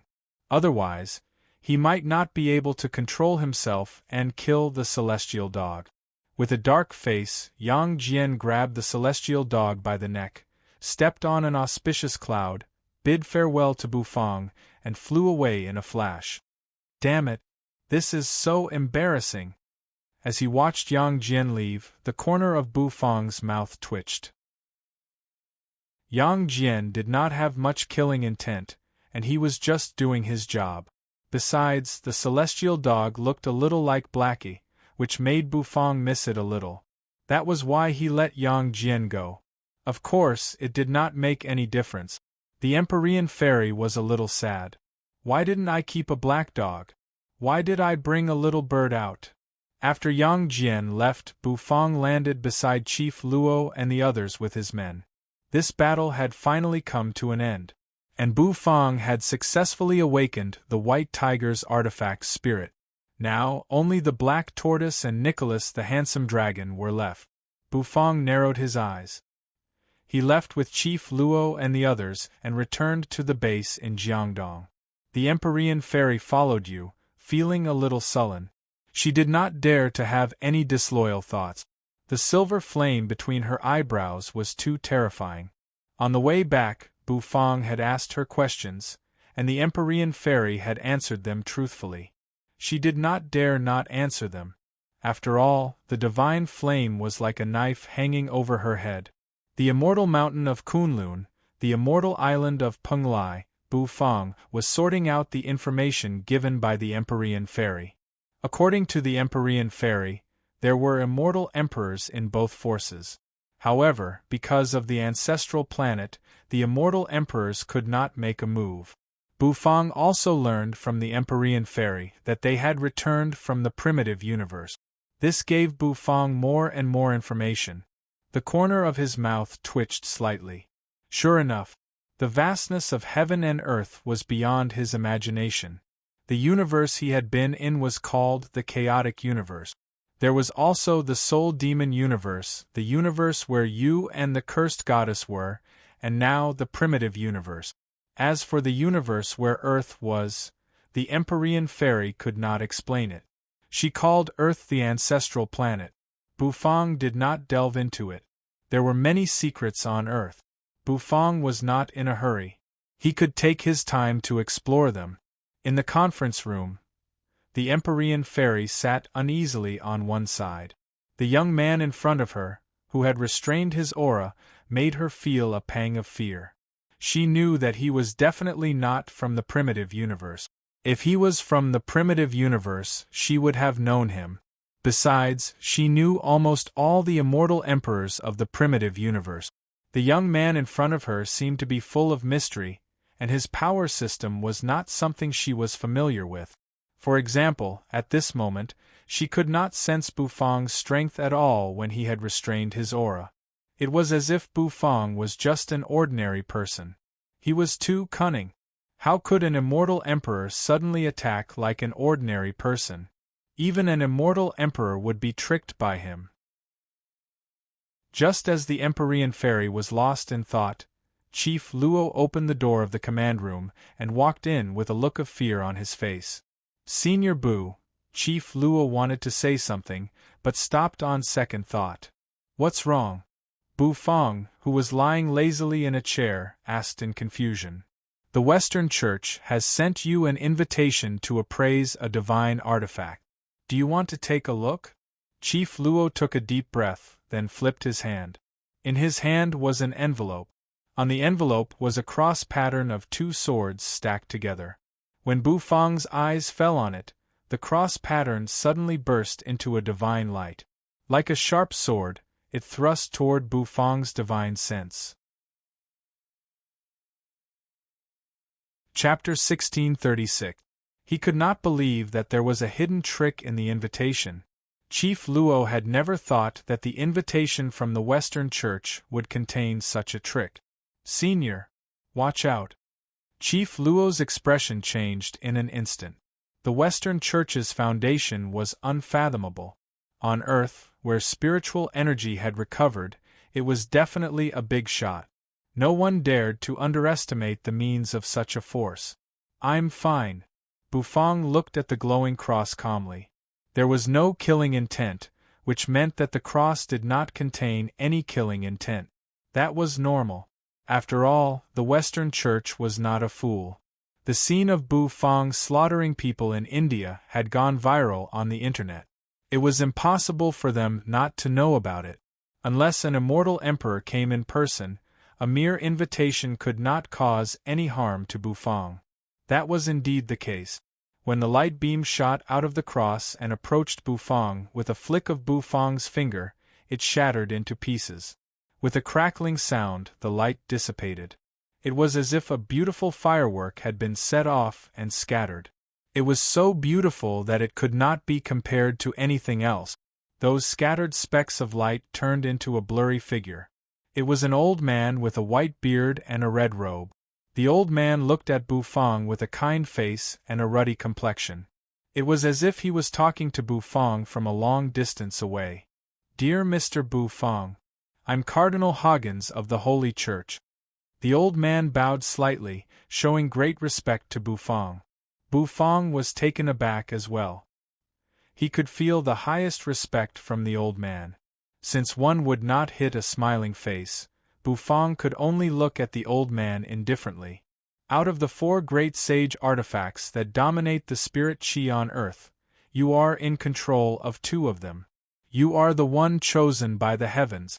The Holy Church has gone through many difficulties and hardships to obtain the remaining two, therefore, with sincere respect, I invite Mr. Bufang to the Holy See's banquet for the holy relic. At the banquet we will prepare the most delicious food in the world. I've heard that Mr. Bufang loves good food. This represents the respect of the Holy See, and I hope that Mr. Bufang will do us the honor. The elder said, nodding and bowing, extremely respectful. After saying that, the old man bowed deeply, bending his body 90 degrees. Behind Bufang, Chief Luo and the others' expressions changed dramatically. Now, the Special Abilities Bureau in Jiangdong had become the center of Hua's Special Abilities Bureau, mainly because Bufang was here. Most of the S-class arcanists had gathered here to deal with matters. However, when they heard the Cardinal's words, all of their expressions changed. Impossible! When did the Western Church get the second divine artifact? Isn't the second divine artifact in the hands of the gods of Egypt? I heard that a war broke out between Egypt and the Western Church, but I don't know the final result. It seems that the Western Church has won. The arcanists chattered among themselves, all of them were very shocked. Got it, I'll go. I'll go, Bufang said faintly. As soon as he said that, the old man, who had bowed 90 degrees, smiled. In that case, I'll be waiting for Mr. Bufang's arrival. His Holiness the Pope and I will certainly welcome Mr. Bufang with a grand ceremony. After that, the light faded away.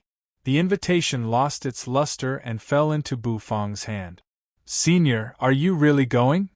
The Western Church is unfathomable and extremely dangerous. It's much more dangerous than India. Chief Luo's face was a little unsightly. It's fine. I have to go anyway. I have to get those 2 cooking utensils back. Bufang said lightly. He was not as worried as Chief Luo. Chief Luo didn't know what to say. Suddenly noises rang out from outside the base. A figure hurriedly walked in from the outside. Chief Luo paused and walked over. Took him a while to figure out what was going on. Senior, the welcoming team from the Western Church has arrived. They're waiting for you. Chief Luo's face was extremely unsightly. The Western Church was too enthusiastic, a little too enthusiastic. This was obviously a trap. The Western Church had gathered 2 divine artifacts, and now they were aiming at the remaining 2 divine artifacts in Bufang's possession. They had dug a trap and were waiting for Bufang to jump into it. This so-called banquet was definitely a feast at Hongmen. They're fast. Bufang's expression remained unchanged. With his hands clasped behind his back, he stepped out of the base with a group of people. Outside the base, a carriage stopped in an open space. Around the carriage stood a group of blonde men and women in holy white robes, smiling at Bufang. The men were handsome and the women were beautiful. The women even had a ring of grass on their heads. The decoration of the carriage was resplendent, as if it were made of gold. Strange patterns were drawn on it, and they seemed to have a story behind them. The horse pulling the carriage was a single-horned white horse. Although it had no wings, it exuded holy energy. Obviously, these people also saw Bufang. The expression on their faces grew more and more enthusiastic. Mr. Bu, a handsome man 8 meters tall, with blonde hair and blue eyes, walked over with a smile. Behind him were 2 women who were equally beautiful. I'm the commander of the 3rd Legion of the Holy Cross Army of the Holy Church. I'm here to welcome Mr. Bufang to the Holy Church by Cardinal Hagen's order, the man said gently. He turned slightly, and the 2 women behind him did the same. The others in the distance also did the same, exposing the carriage and forming a path. Bufang glanced at them. This man was different from the cardinal.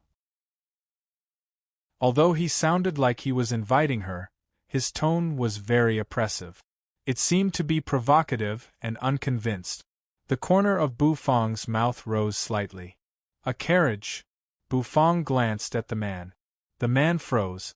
This is the holy carriage. Cardinal Hoggins asked God for a reward to welcome Mr. Bufong, the man said. This is the holy carriage. Bufong still didn't say anything. He glanced at the carriage. Then, he strode toward the carriage. As Bufong approached, the unicorn, which had been calm and peaceful, neighed uneasily. It was a fear that came from the depths of its soul. Little Hu and the koan bird were sitting on Bufong's shoulder. As for Fart, it was lying on Bufong's head, spitting bubbles.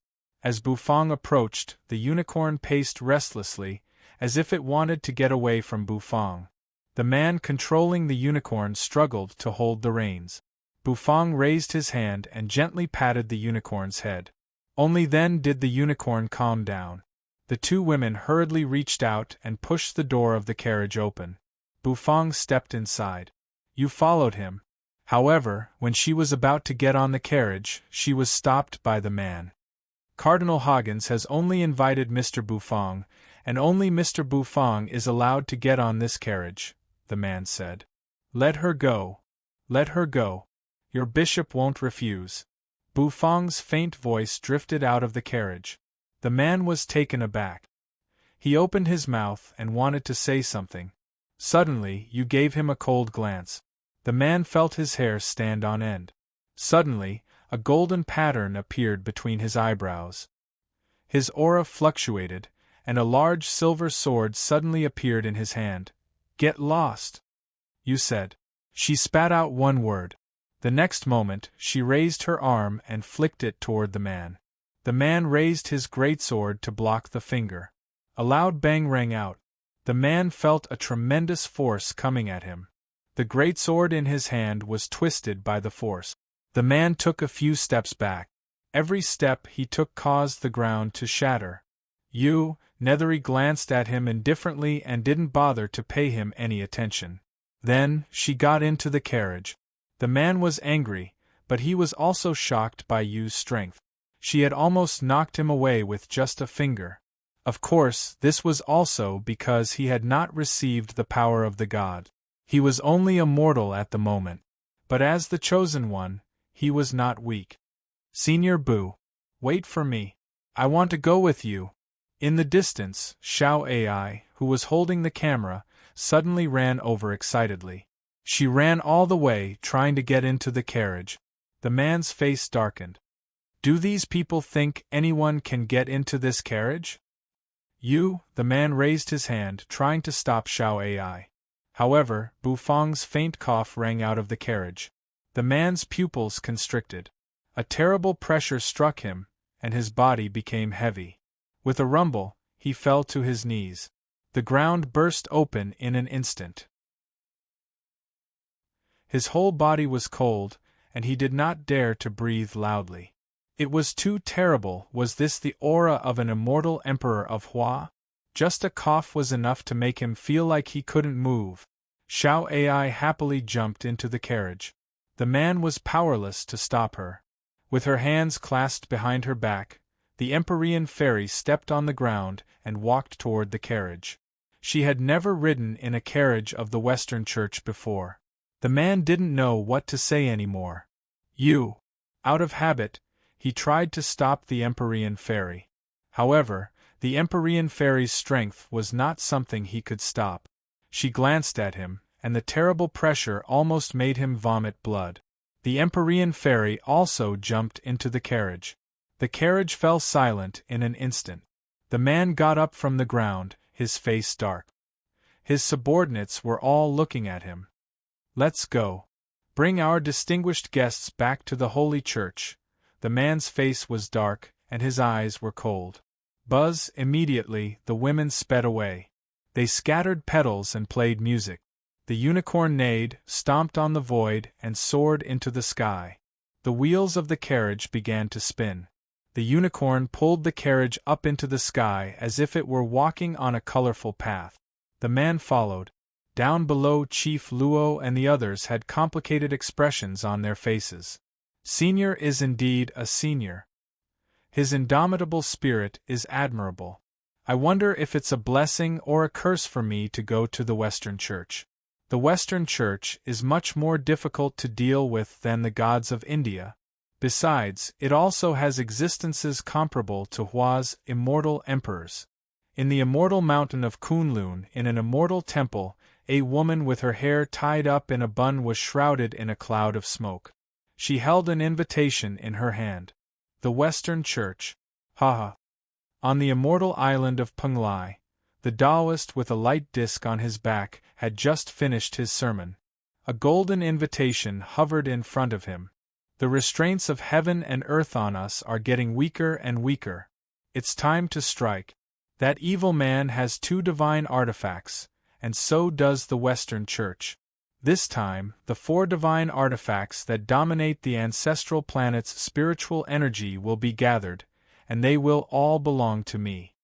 The corners of the Taoist's mouth curved upward. Then, he raised his hand. Behind him, the 4 swords began to spin, and their sharp sword energy tore through the surrounding world. Suddenly, the Taoist's feet shone with a brilliant light, which supported him as he sped into the distance. As soon as he left the immortal island of Penglai, invisible chains formed between heaven and earth and fell from the sky, while thunder dragons swirled in the void. On the island, countless immortals and deities looked up and gasped as they watched. The Taoist pinched his fingers together, and the 4 swords on his back glowed brilliantly. After shattering the chains and dispersing the thunder dragons, heaven and earth returned to peace. The Taoist chuckled, then sped across the sea toward the west. Behind him, many immortals and deities looked excited as well. The power of the ancestral planet that had trapped the sect leader had disappeared. He could finally make a move and subdue the evil man. The 4 divine artifacts would return to 1. For a moment, all the immortals and deities sped out, some stepping on auspicious clouds, some riding cranes, and some riding birds of prey. With their respective divine powers, they crossed the vast ocean and headed toward the Western Church. Chapter 1637. Swoosh, the carriage was a little crowded. However, perhaps because they were flying in the sky was not full of potholes, so it did not seem bumpy. The atmosphere in the carriage was a little charming. Xiao Ai was holding her professional camera and carrying her backpack. She looked a little anxious.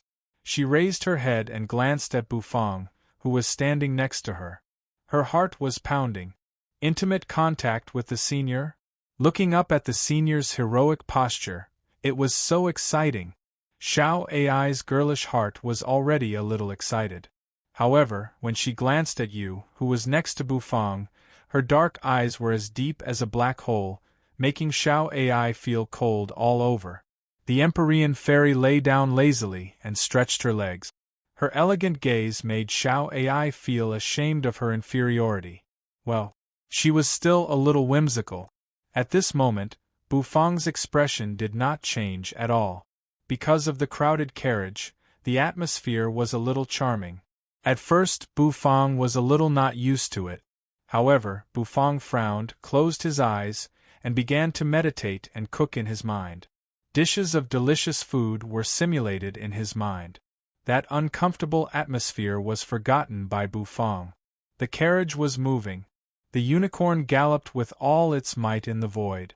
The golden-haired, blue-eyed men surrounded the carriage. They streaked across the sky as if the gods were traveling. Xiao Ai opened the window of the carriage, poked her head out and panted for a while. She was a little excited. This carriage was going to the Western Christian Church. The Western Christian Church had always been the top force on Earth after the spiritual energy on Earth recovered. Countless superhumans worked for it. Moreover, legend had it that the Western Christian Church had God's chosen one, who could receive divine power and obtain supreme power. Before that, Hua only had a few Earth immortals, who were no match for the Western Christian Church. Xiao Ai was also a little excited about this powerful force. The carriage moved for a while. Finally, it reached its destination. Below it was a magnificent city. In the center of the city was a magnificent castle, which was densely packed with palaces. At the top of the palaces were crosses that were as sharp as knives. Golden light shone, exuding a divine aura. The carriage landed, accompanied by the music, petals sprinkling down. Dong, a muffled sound. Then, the door of the carriage was pulled open. The man's expression was very ugly as he looked at the 4 figures that came out of the carriage. "Mr. Bu, we have arrived at the holy city. The holy church is in front of us," the man said respectfully. The might of an immortal emperor displayed by Bu Fong had left a lingering fear in his heart. Xiao Ai was very excited. She grabbed the camera and kept taking pictures. She couldn't help but feel solemn when she saw the magnificent buildings around her. The man did not stop Xiao Ai. He did not object to Xiao Ai posting the video online. It was time for the world to witness the power of the Holy Church. Rumble in front of the towering city wall, the city gate opened. A creaking sound rang out. Then, the metal-cast city gate slowly opened to the 2 sides. "Mr. Bu Fong, please come in," the man said respectfully. Bu Fong nodded, clasped his hands behind his back, and walked inside. He wanted to see what kind of tricks the Holy Church was playing. A Hongmen banquet? A Hongmen banquet was also a banquet. The old man had said that he had prepared top-grade delicacies. If they did not satisfy him, Bu Fong would not be happy. The group of people stepped into the palace. Swoosh, a terrible, sharp aura surged inside the palace. Groups of soldiers marched in an orderly manner, clanging noises echoing endlessly. Yu, Xiao Ai, and the Empyrean fairy followed Bu Fong at a moderate pace. Xiao Ai's camera hovered around, making the hearts of the soldiers who wore silver grills and masks that covered their faces feel a little cold. It was a chill that rose from the soles of their feet. "Oh!" Bu Fong suddenly stopped and raised his brows slightly. He suddenly found that the white tiger belt and the vermilion robe around his waist were shaking slightly. It was because they had sensed the reaction of the other 2 god of cooking set. It seemed that what the Holy Church said was true. They had collected the remaining 2 god of cooking sets. This saved Bu Fong a lot of trouble. Well, according to the Holy Church's vigilance, they would certainly not let go of the gold dragon and the black turtle that had escaped from the egg. It seemed that this trip to the Western Church would be able to collect all the god of cooking set. Bu Fong breathed a sigh of relief. He stepped into the palace. In the distance, a group of people walked toward him. The leader was an old man in a red robe, holding a thick scripture in his hands. He was Hoggins, whom Bu Fong had met before. The latter smiled gently and walked toward Bu Fong. Behind him was a group of people in white robes. These people looked serious and expressionless. Bu Fong sensed a strange aura from them. "Mr. Bu Fong, I finally meet you," Hoggins laughed and opened his arms as if he wanted to hug Bu Fong. Of course Bu Fong refused. Hoggins said a lot to Bu Fong, and Bu Fong responded indifferently. As he responded, Bu Fong's divine sense surged out and spread toward the whole Holy Church. He was sensing the aura of the remaining 2 god of cooking sets. However, it was out of his expectations. Bu Fong couldn't sense them. He clearly sensed that the god of cooking sets were nearby, but he couldn't sense them. Did they use some strange method to block the aura of the god of cooking sets? Bu Fong glanced at Hoggins, who was laughing heartily. The latter's expression didn't change at all, even when he sensed Bu Fong's powerful divine sense. "The banquet is ready." "This way, please," Hoggins said. The group stepped into the dazzling golden palace. The dome of the palace was covered with murals, which depicted some legends and myths about the Holy Church. The palace was very spacious. Sitting in it, Bu Fong looked around and found that it was even larger than a square. A round table was placed in front of him, and many sofas and chairs were neatly arranged around it. World-class chefs in neat chef robes were going in and out, preparing steaming dishes. It seemed that the Holy Church had really prepared delicious food. "Please," Hoggins said to Bu Fong. The group sat down. "His Holiness the Pope is not in good health, so I'll have to invite you to the banquet." Hoggins narrowed his eyes and smiled. The old man's smile was very infectious. Bufang gave the old man an indifferent look. Without saying anything, he began to taste the food. This dish is not bad. It's cooked with the meat of a crocodile god from Egypt, Huggins said. And it's cooked with the breast of an ice bear, a Siberian god. Huggins introduced each dish to Bufang. Xiao Ai's face had already turned pale. Every dish this old man introduced is extraordinary. They're all the meat of gods. The Holy Church is really domineering and fierce. They actually hunt gods from all over the world? Looking at the amiable Huggins, Xiao Ai felt as if he was introducing chicken, duck, and fish. She looked at Bufang, and Bufang nodded and ate with great interest. The banquet became peaceful in an instant. Swish Huggins shook his wine glass, poured the finest wine into it, and clinked his glass with Bufang's. Mr. Bufang, a few more guests are coming. Mr. Bufang, please wait a moment. Huggins chuckled. Then, he turned his head and looked out the door. A clanging sound rang out. In the great hall, the armored crusaders stood solemnly. Rumble, the door opened again, and the candles in the hall flickered as if the wind was blowing. Rumble, the ground was shaking. Outside the great hall, a figure walked into the hall. It was a strange figure.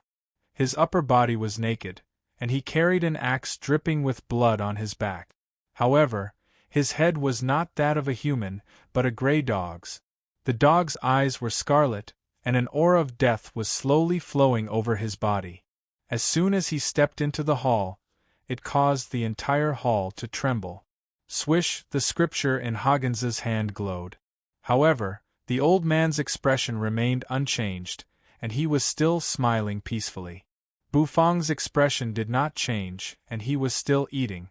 Xiao Ai's expression had changed. The Egyptian god of death. Anubis? She was, after all, a member of Hua's state supernatural agency. After being nurtured by Chief Luo, she had learned about some powerful god. Rumble, outside the door, loud noises kept ringing out. Bufang's expression remained unchanged. A huge werewolf slowly walked in. He had fur and blood in his veins, and a terrible aura lingered around him. With every step he took, the temperature in the great hall dropped a few degrees. The scripture in Huggins's hand shone even brighter. These gods were the other guests that Huggins had mentioned. However, they were not enough. Huggins chuckled. In the side hall, bishops in red robes walked out one after another. Their auras merged into one, suppressing the terrible aura in the great hall. Each of them had a scripture in their hands. Their eyes swept across Bufang's body, full of meaning. However, Bufang's expression did not change. Outside the great hall, more and more powerful auras surged. The black bats that filled the sky gathered and turned into a strange man. This man was dressed in a neat suit, and his hair was neatly combed. He looked extremely handsome. As soon as this man appeared, the scriptures in the bishop's hands trembled even more. Sizzle, lightning flashed. A golden-haired, luxurious man in a long robe walked in from outside. His scepter was full of flashing lightning bolts. More and more gods appeared. Xiao Ai felt more and more uneasy. Sure enough, this was a feast at Hongmen, a feast at Hongmen aimed at Senior. These gods had come with ill intentions. Moreover, the might of these gods made her heart tremble. Some of these gods were even stronger than the gods of India. Some of them were even as strong as the immortal emperors of Hua. Say, Senior, Xiao Ai's hands were shaking. She turned to look at Bufang and found that Bufang was still eating calmly. As for you, she looked at the food with disgust. Obviously, she did not like it. The Empyrean fairy, on the other hand, was eating with relish. She seemed to have accepted the fact that she had become a maid. Huggins looked at Bufang and smiled. Mr. Bufang, these honorable guests have been waiting for you for a long time. Huggins said, Honorable guests? Xiao Ai cursed inwardly. What honorable guests? None of these existences had a good relationship with the Christian Church. How could this old man tell that they were honorable guests? A terrible aura kept spreading in the air. More and more gods emerged. Among them, Bufang even saw an acquaintance. It was Brahma, the Indian god who had fled in panic after being beaten by Bufang. In the blink of an eye, countless gods and immortals appeared and surrounded him. Xiao Ai's heart trembled. Perhaps only the Holy Church could gather all the gods on earth. Are you finally done? Bufang put down the fork in his hand, looked up indifferently at Huggins. The smile on the latter's face was gone. He looked indifferently at Bufang, as if he was a supreme god who bemoaned the state of the universe and pitied the fate of mankind. Honorable Mr. Bufang, the purpose of this banquet is to appraise the two sacred artifacts together. May I ask Mr. Bufang to provide the other two sacred artifacts as well? Don't worry, Mr. Bufang. I swear in the name of God that the Christian Church will take good care of the sacred artifacts, Huggins said with a smile. He rose to his feet and took a step back. Then, he gently clapped his hands. Array! As soon as his voice rang out, the scriptures in the hands of the cardinals flew up. Down below, the gods narrowed their eyes as well. Staring at Bufang, they spread out their divine sense, which seemed to have turned into a huge net and pressed down on Bufang. A six-pointed star emerged under Bufang's feet. A dazzling light soared into the sky and enveloped Bufang. Mr. Bufang, we all want to see it. Don't disappoint us, Archbishop Huggins said. The threat was obvious. He was confident. This array was given to him by the Pope after he prayed to God. Even the immortal Emperor of Hua would be suppressed by it. He believed that Bufang would give in. Otherwise, he would die under the holy light of God. This feast at Hongmen had completely revealed his ferocity.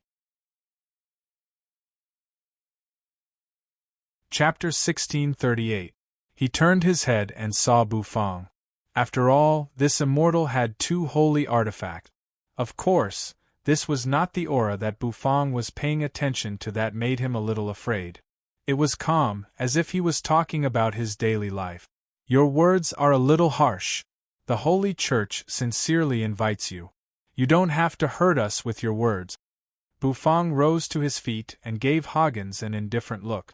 Then, a graceful figure emerged amidst the lingering immortal energy, emitting a dazzling seven-colored brilliance. Taoist Bing Mao, you're courting death. However, Tong Tian said indifferently. Some of the weaker gods were even cut into pieces by the sword light. She turned her head to look behind her, and found that a cross had suddenly risen behind her. The shining cross had nailed her body to it. Huggins was ready to welcome her, but now the smile on his face froze. The terrible aura and the Taoist's aura clashed. In the distance, Huggins was indifferent. The Empyrean fairy smiled bitterly. Although she was Bufang's maid now, she might be able to escape after Bufang was suppressed. The Kuan bird on Bufang's shoulder also lowered its head slightly and shrank into Bufang's shoulder, as if it was afraid of the woman's power. Zeus flew into a rage.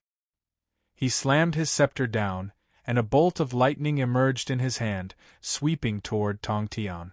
Huggins said coldly. The next moment, he flicked his finger. His voice rang out. The Queen Mother of the West? Tong Tian asked. Huggins said coldly. Bufang said. Under the impact of Bufang's aura, the Baiguang barrier that enveloped the surroundings began to slowly crumble. He looked into the distance. Tong Tian looked at Bufang and said nothing. Everyone was stunned. They had returned from other universes in order to obtain these sacred weapons. Only with these sacred weapons would they be able to obtain even greater strength. However, Bufang didn't mind. He was curious to see if the old man would still be able to smile later. Hua Nation was a strange country, and the appearance of the sect leader of Tong Tian proved all of this. Bufang's originally subdued aura suddenly soared. The hexagram array instantly shattered into specks of starlight. It slowly descended.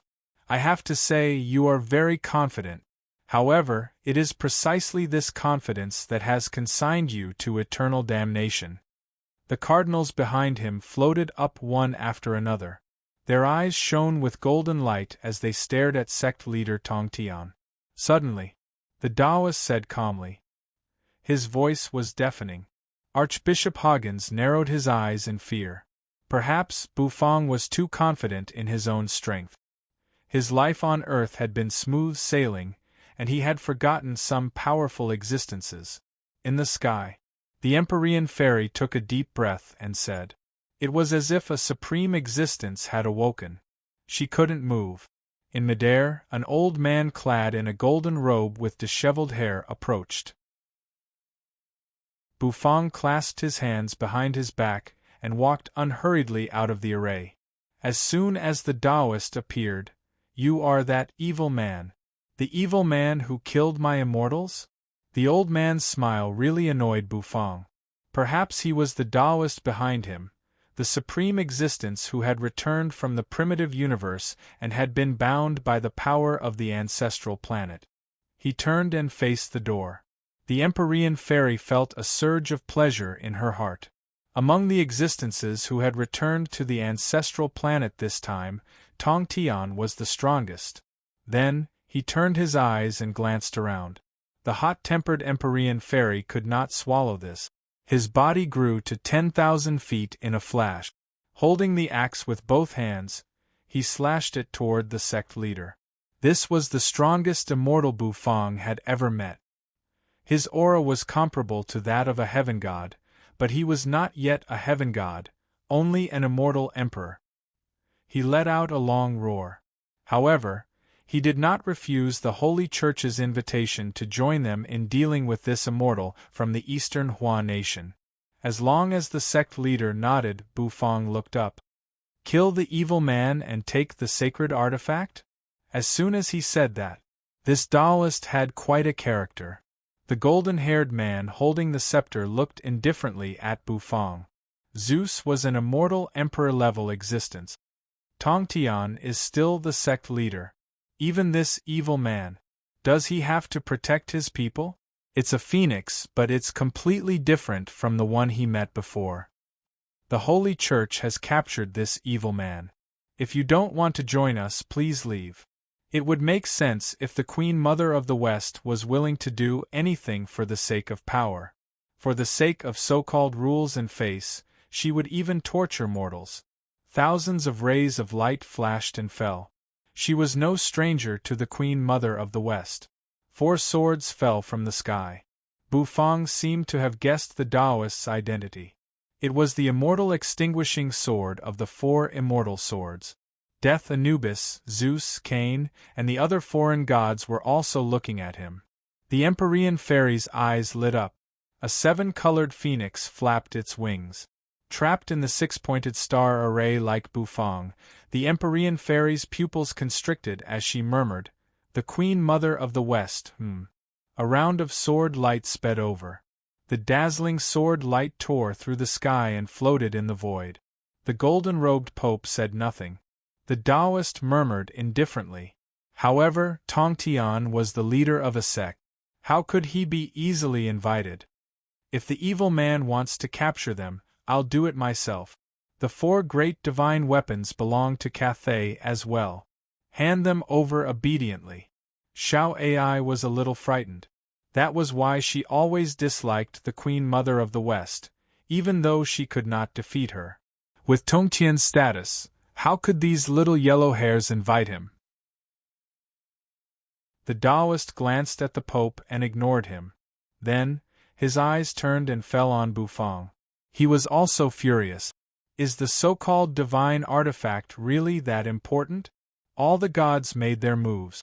However, behind Tong Tian, the 4 divine swords spun together, turned into beams of sword light and plunged down. To uncover the secret together, these gods had come. There was a supreme secret on the ancestral planet, and they had returned for it. I can't believe Tong Tian is waging war against so many foreign gods for an evil man. The Western Church was not weak.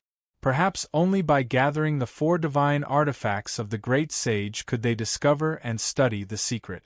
He had been defeated in the fight for the divine artifact with the Western Church.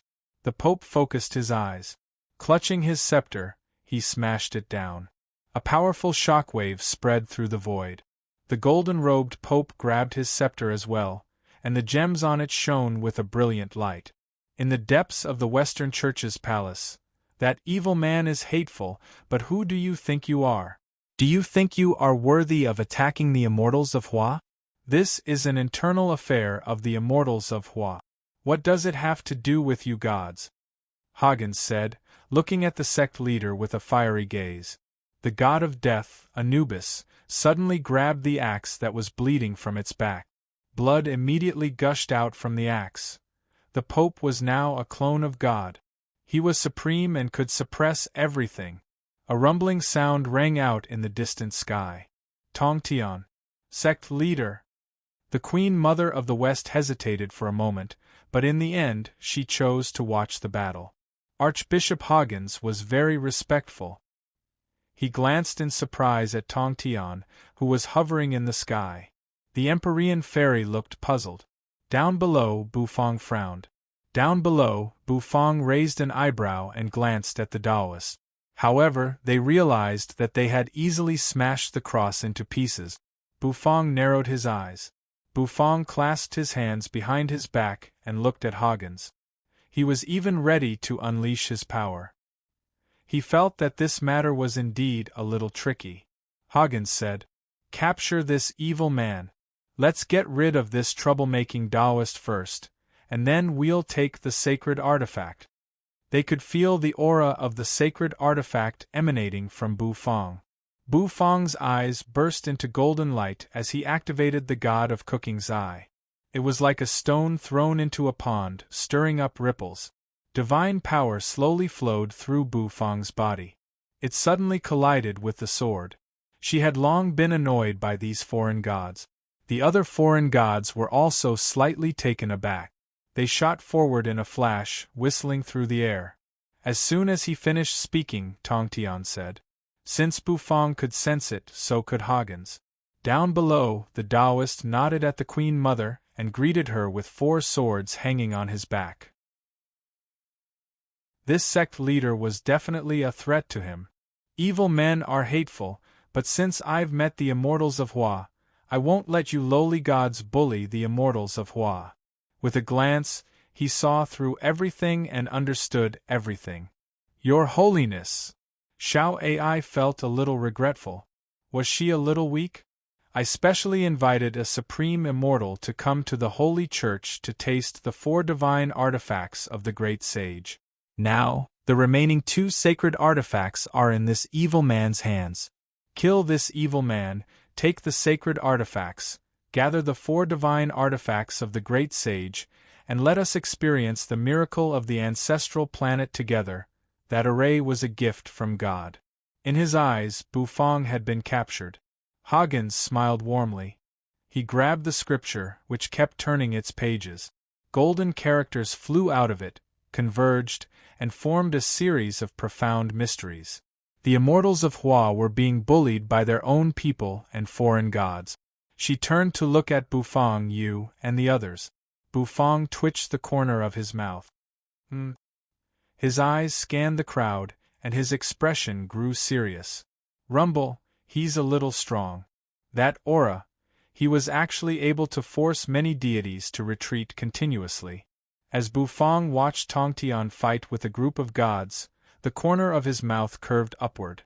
He could not believe that he was being shielded. Tong Tian said faintly. The array enveloped Bufang like invisible chains, wrapping around Bufang's body.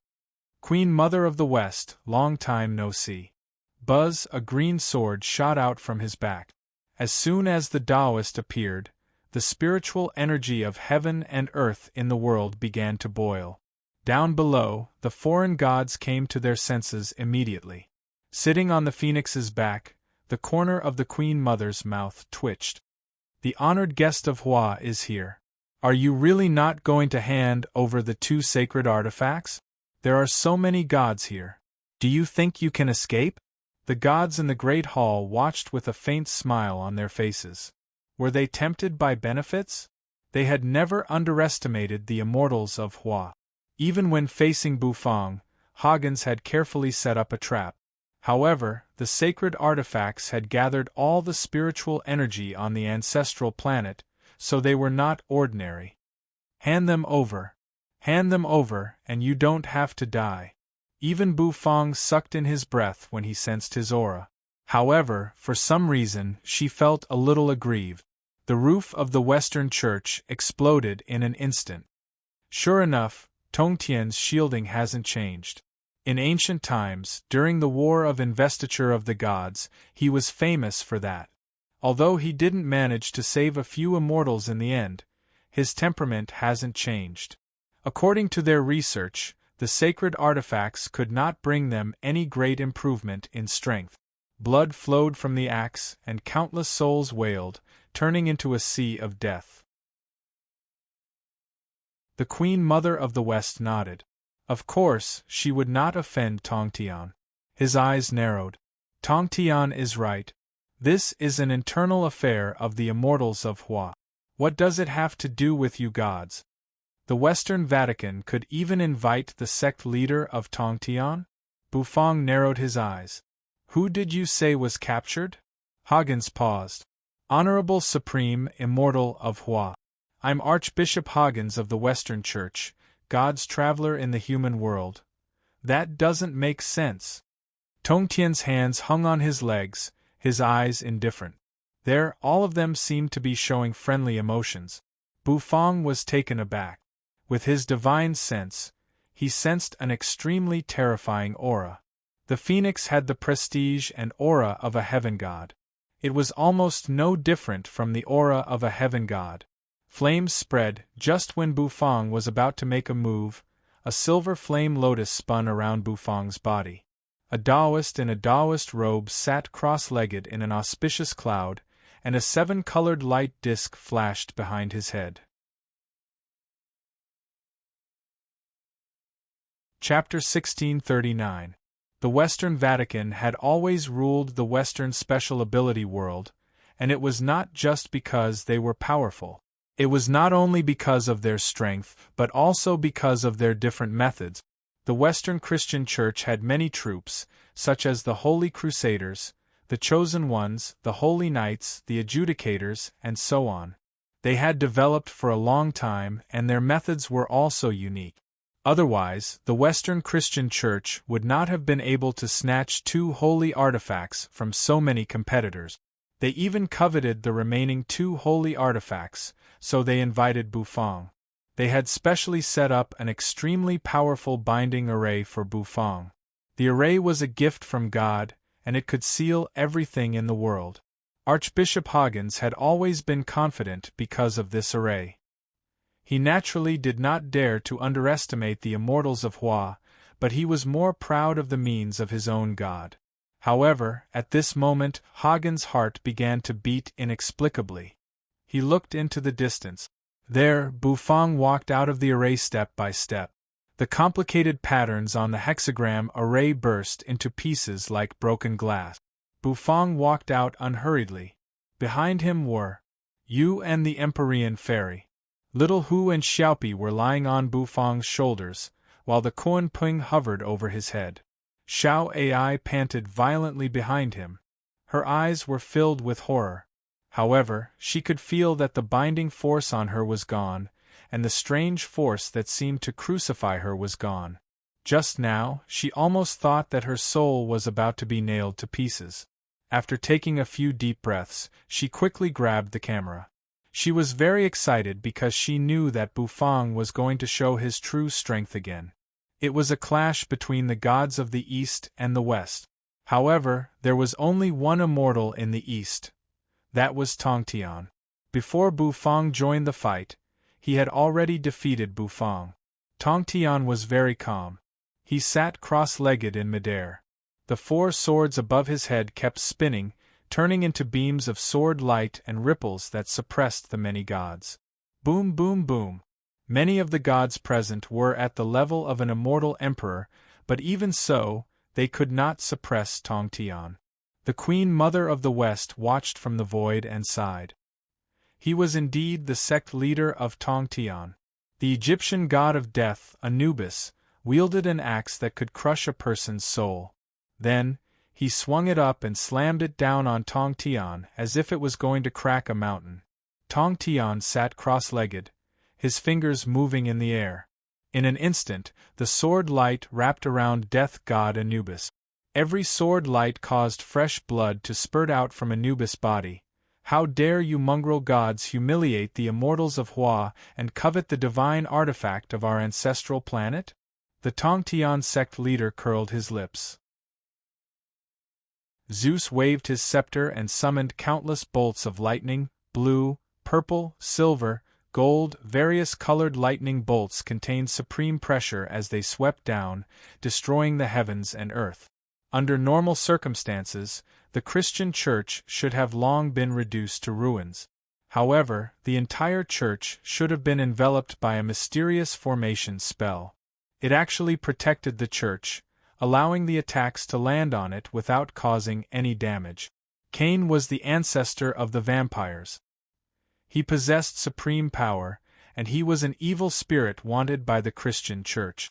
However, this time, Cain had also joined the crusade against the sect leader of Tongtian. It was rare for him to join hands with the Pope. Black energy swirled around him, and a blood-red light shot into the sky. A swarm of bats flew out from his robe. These bats were filled with a dark aura and a strong aura of death. The sect leader glanced coldly at them. The Pope was clad in a golden robe and holding a golden scepter in his hand. Holy light kept spreading from his body, illuminating the world. Boom, boom, boom. The ground cracked in an instant.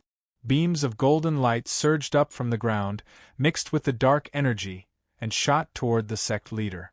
The Queen Mother of the West was hidden in the void, and her figure could not be seen. In her opinion, the sect leader was a little stupid to help that evil man. Their goal was to kill that evil man and seize the divine artifact, and the alien gods happened to want to help. In the end, the sect leader had to deal with those gods: the Pope, Zeus, Anubis, and Cain. The four immortal emperor-level existences attacked at the same time, suppressing Tongtian. The sect leader sat cross-legged in midair. He pointed his index and middle fingers. His status was supreme, and he would not allow these gods to bully him. The next moment, he gave it a thought. A rumbling sound rang out. The four sharp immortal slaying swords that were originally hovering in the sky immediately hissed. Then, they burst into dazzling light. Thousands of swords fell. They enveloped the four immortal emperor-level existences. In the sky, the Queen Mother of the West's expression changed, and she became extremely vigilant. This is the immortal slaughtering sword array. The number one killing array in the world. The Queen Mother of the West was terrified.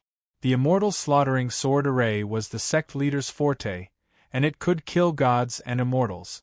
Even a saint-to-be could hardly resist it. This time, the sect leader used it without hesitation. Rumble in an instant, the sword array enveloped the four immortal emperor-level existences. The swords entangled, destroying heaven and earth. Clanging sounds rang out incessantly. On the other side, Bu Feng slowly walked out of the six-pointed star array. Hagens's pupils constricted. Holding the scripture, he stepped back. Behind him, the cardinals approached, raised the scriptures in their hands, and aimed them at Bu Feng. Where are the other two divine artifacts? Bu Feng's vermilion robe flapped noisily, making him look even more extraordinary. He looked indifferently at Hagens, his face expressionless and without the slightest emotion. Hagens sneered. "You evil man, how dare you covet the holy artifacts of the Holy Church? This is a capital offense." Hagens said. He turned a page of the scripture. Immediately, one scripture after another materialized and fell from the sky, smashing toward Bu Feng. They wanted to suppress Bu Feng. Behind Hagens, the cardinals prayed at the same time. The scripture seemed to have a corporeal form as it swirled around him, wrapping around his body, arms, and even his fingers. It was a purifying power that wanted to purify Bu Feng's soul. You and the Empyrean fairy were also entangled, immortal energy swirled around the Empyrean fairy. She was in existence at the level of an immortal emperor, so she was not afraid of this restraint. However, Yu's power is suppressed now, so it's hard for her to use it. Rumble. Then, the scripture fell on Nethery. The dark green light around you grew stronger and stronger, as if it had turned solid. This was a type of power that could fight back. Devil. This woman is a devil. Hoggins's eyes widened as he stared at you. You glanced at Hoggins. She felt that the curse power in her was stirring. Then, Nethery's eyes suddenly turned ghostly green, and the scripture that wrapped around her shattered into pieces. A huge cursed snake appeared and coiled around her body. The expressions of Hoggins and the other cardinals changed dramatically as if they sensed an unparalleled crisis.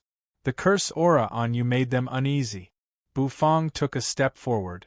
The scriptures that wrapped around him like chains broke inch by inch. Finally, they disappeared completely. Hoggins was frightened. He felt that things seemed to be out of his control. "Where is the chosen one?" Hoggins roared. He grabbed the cross on his neck, and the cross immediately began to glow. The holy light spread, turned into an energy shield, and enveloped Hoggins. Hoggins shouted as he retreated. Looking at Bufang, who was moving toward him step by step, Hoggins felt that death was approaching. The cardinals were just mortals. They had borrowed the power of God, but their fleshly bodies were extremely fragile. Boom! Expressionless, Bufang took a step forward and appeared in front of Hoggins.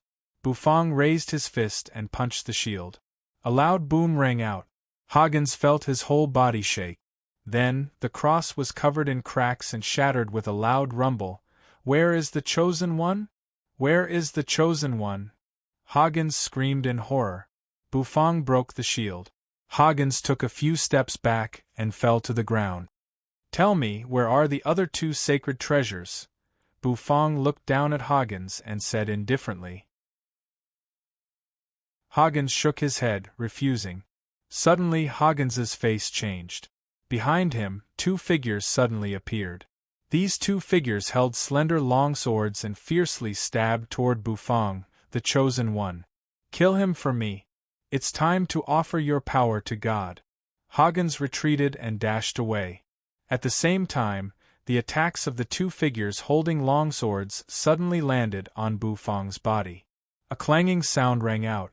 The swords collided with Bufang's body, producing the sound of metal clashing and sending sparks everywhere. They were two figures in plain linen garments, a man and a woman.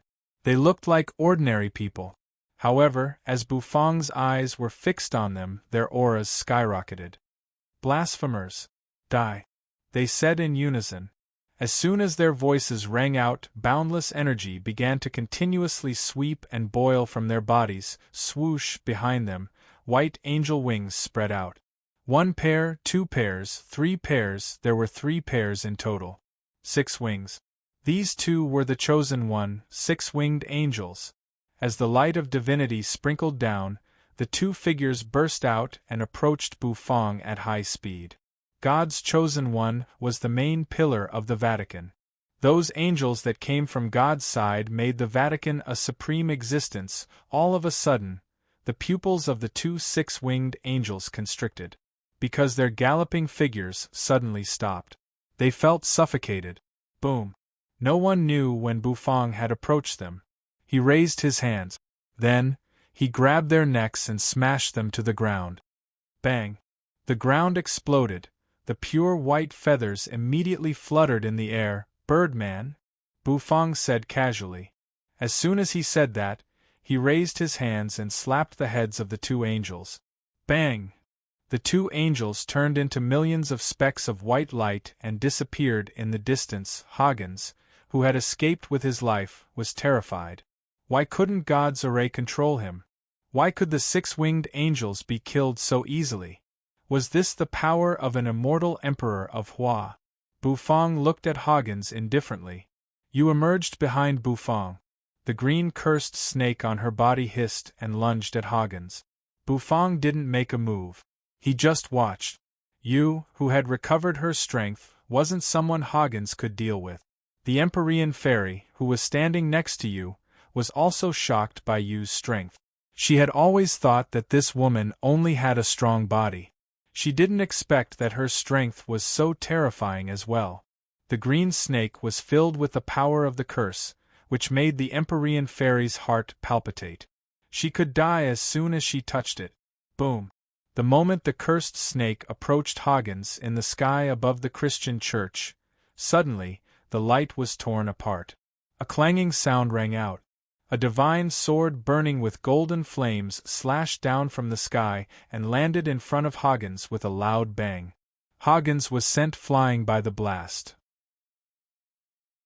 However, Hagens was wild with joy. That was because the flaming divine sword had also nailed Nethery's cursed snake to the ground. Crack! Crack in the sky, golden light shone from the clouds. Then, a handsome angel clad in armor flew out. This angel had 6 pairs of wings. 12 wings, his body emitted a holy aura that seemed capable of punishing death. With supreme glory, he glanced at everyone. Trying to kill God's emissary is a capital crime, the 12-winged angel said indifferently. As soon as he said that, his hand shook. Immediately, the divine sword rose from the ground and aimed at Bufang.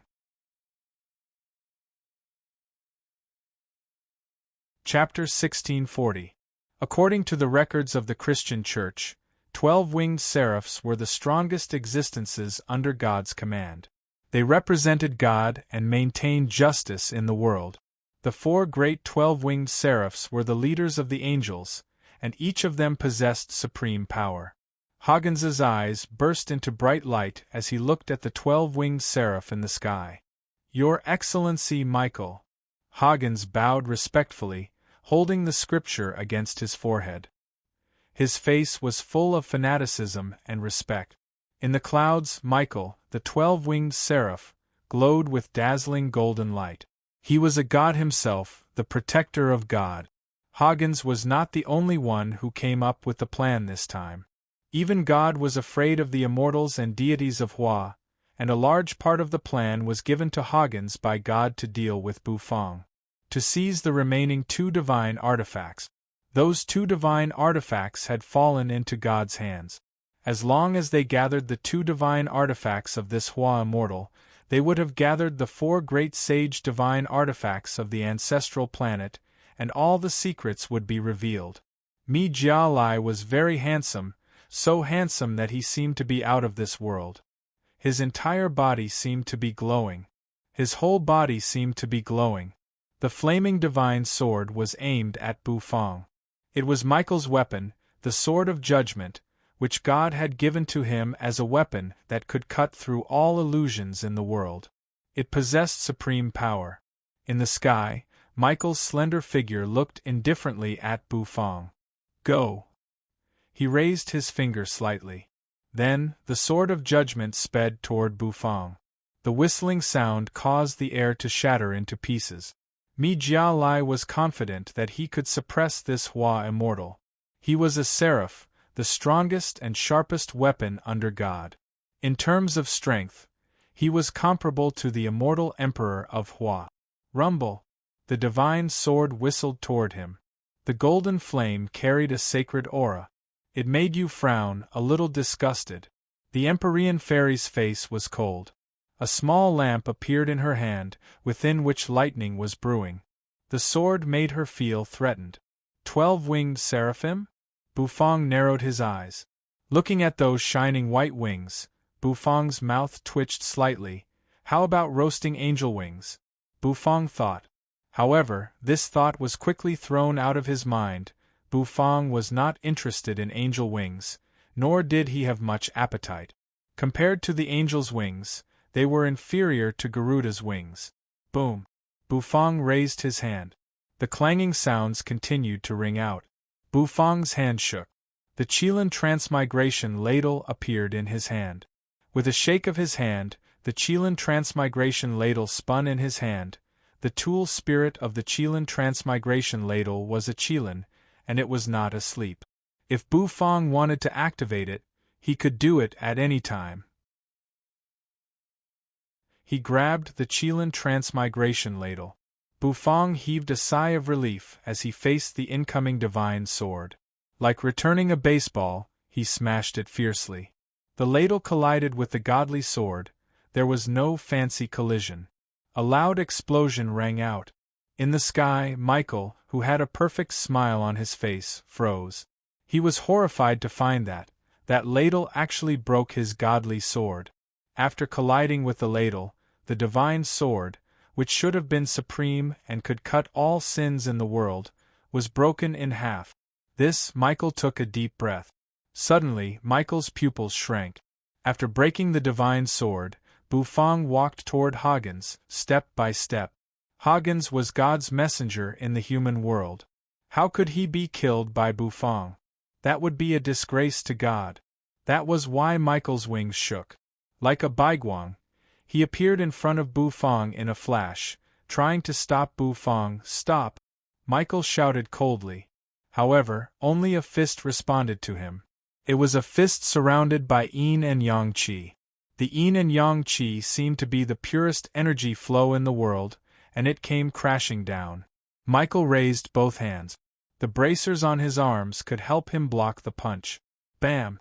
However, Michael was soon mistaken. The arm guards on his arms shattered, and the terrifying distance crushed his body. The wings on Mi Jia Lai's back shrunk as he flew back and smashed into the ground in the distance, causing the ground to shatter and shatter. Bufang gave Michael an indifferent look. Bufang was an existence who had killed Soul 13, who had become a heaven god.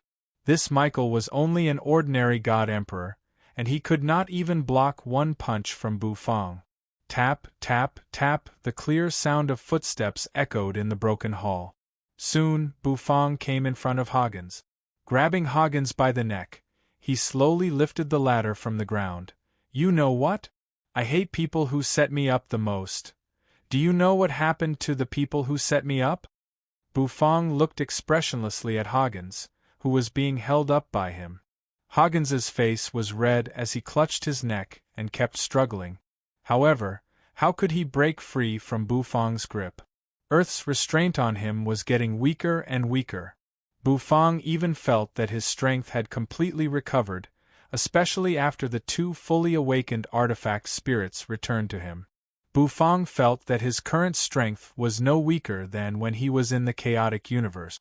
If he could successfully return the remaining two artifact spirits, Bufang's strength would be even stronger than when he was in the chaotic universe. Moreover, Bufang had a feeling.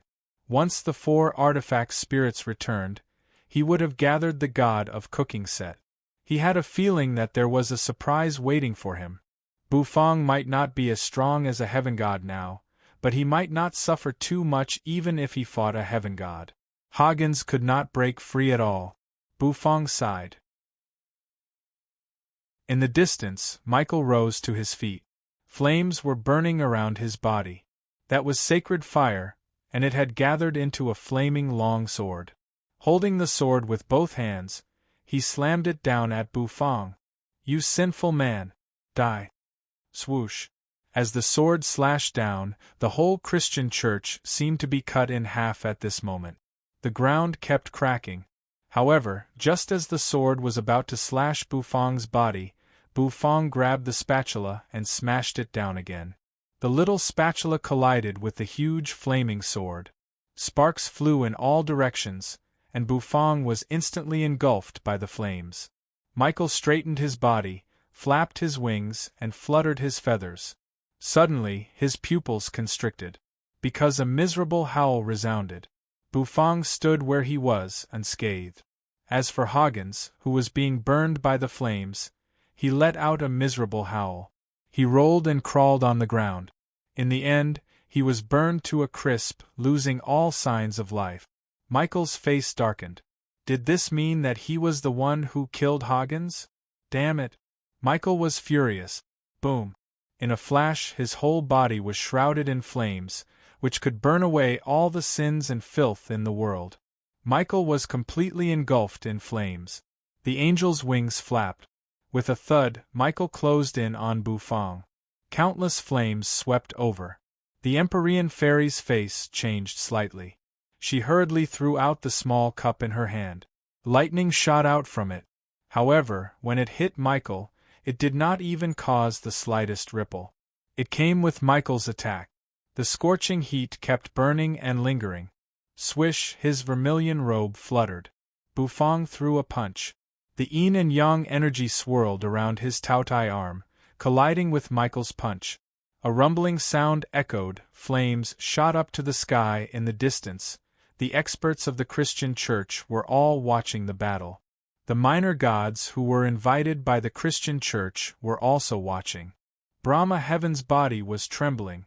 That fellow was too strong. An immortal emperor. That fellow was actually an immortal emperor. Rumble. They collided. The flames turned into a tornado and soared into the sky. Then, they vanished completely, revealing the dilapidated ground. The ground was densely covered with cracked stones. Michael, on the other hand, lay there, his eyes listless. At some point, his 12 wings had been torn by Bufang. God blood flowed all over the ground. In the distance, as the sword light swept past, 4 figures fell to the ground, howling miserably. Zeus's scepter was broken, and one of his arms was gone. He was terrified. They were both immortal emperors, but why was Tongtian so strong? Cain's chest was pierced. Although it was slowly recovering, the sword energy kept twisting around the wound, making it very slow. The Pope was covered in sword wounds, looking miserable. Half of Death Anubis's face had been cut off. They all looked up at the Taoist sitting cross-legged in the void, feeling a pang of fear. The Taoist was as immovable as a mountain. With just one sword array, they were at their wits' end. They could not break it no matter what. Tongtian curled his lips. His mind flickered. The immortal slaying sword array spun again. This was the top killing array in the primitive universe. How could these foreign gods understand its power? Even a saint would need some time to break it. These gods were just immortal emperors. Naturally, they would suffer a miserable fate. He smiled faintly. Sect leader Tongtian pinched his index and middle fingers together, and his eyes suddenly became sharp. How dare these gods bully the immortals of Hua? Swish, swish. The sword light fell with a boom. Heaven and earth fell silent and gloomy. A loud explosion rang out. The immortal slaying 4 swords, immortal slaying, immortal slaying, immortal slaying, and immortal trapping. 4 beams of sword light fell from the sky. Swoosh. Zeus's pupils constricted. He waved his scepter, but a beam of sword light fell. The terrifying sword energy exploded. His body was nailed to the ground. His miserable howl resounded through heaven and earth. Another beam of sword light flew for thousands of miles. Death Anubis was a little frightened. He grabbed his axe, but a sword pierced his waist and nailed him to the ground. Cain did not dare to stay when he saw the miserable fate of the two. He wanted to escape crazily. However, a beam of green sword light flashed by. The immortal extinguishing sword blocked his desire to escape. No matter how many bats he transformed into, it was useless. In the end, he was pierced into the ground. The Pope coughed blood. Every time he coughed out golden blood. He took out a small cross-shaped dagger from his waist. He swung it at the immortal slaying sword. A crisp sound rang out. Half of the Pope's body exploded. However, the immortal slaying sword was also bounced away. After flicking the immortal slaying sword away, the Pope soared into the sky, trying to escape. In the distance, Tongtian, who was sitting quietly in the void, let out a soft cry of surprise. The immortal slaying sword array could break everything, but the Pope had escaped. That little dagger was strange. Boom! All of a sudden, the Pope, who had turned into a beam of light and was about to escape, had just soared into the sky. His body stopped abruptly. A fist smashed into his face. Puff! The Pope was knocked back to the ground. Bufang grabbed Michael's 12 wings with one hand and clenched his fist with the other. He had knocked the Pope down. Tongtian looked up at the sky. He looked at Bufang, who had knocked the Pope back with one punch. He chuckled. This evil man is interesting. The next moment, he pointed his finger forward. The immortal slaying sword shot up from the bottom. It had also pierced through the Pope. At this moment, the 4 immortal emperor-level gods were all suppressed by Tongtian. In just a short while, he had suppressed them. The people of the Holy See were terrified. The Holy See had always been successful, but this time, they ended up like this. Archbishop Huygens was dead. The Pope was captured. The angel Michael's wings were plucked out. This was a nightmare for the Western Holy See. Bufang stood in midair. The sect leader looked at him indifferently. Bufang nodded at him. Bufang had a good impression of the sect leader's character. After everything was done, Bufang slowly turned his head and looked at the sky. Well, it's already like this. The so-called God of the Holy See is still not going to make a move? Bufang said indifferently, frowning. He still could not sense the aura of the God of Cooking Set. Since he could not sense them, he would let them expose their auras. The corner of Bufang's mouth twitched slightly. Then Bufang's spirit sea suddenly rolled and boiled. Bufang's eyes also burst into golden light in an instant, the God of Cooking's eye. Bufang opened his eyes, which shone with golden light. His gaze pierced through the void. Behind Bufang, a vermilion bird that seemed to have soared up from the chaotic sea of fire let out a cry. A striding white tiger stepped out of the starry sky, its roar echoing through the 9 heavens. A Qilin shrouded in auspicious clouds stepped through the void. 3 behemoths appeared behind Bufang. At this moment, everyone could not help but feel suffocated. Even someone as strong as sect leader Tongtian's eyes froze. This is, Tongtian murmured. Rumble, the sky was collapsing. There seemed to be a dragon roar and a turtle roar echoing each other. Bufang looked up. Over there, a huge whirlpool appeared. It kept twisting and sucking in all the spiritual energy between heaven and earth. Then, an existence shrouded in Baiguang poked its head out of the twisting vortex. Its body was so huge that it blotted out the sky and the sun, looking down at everyone from above. The white figure had a black turtle constellation walk on its head and a golden dragon bone kitchen knife in its hand. A terrifying aura fell from the sky like a waterfall. It caused the void to tremble unceasingly. The Queen Mother of the West sucked in a cold breath. Tongtian's eyes grew sharp. A saint of the Great Path? Bufang's eyes narrowed slightly, and his aura condensed. A heaven god.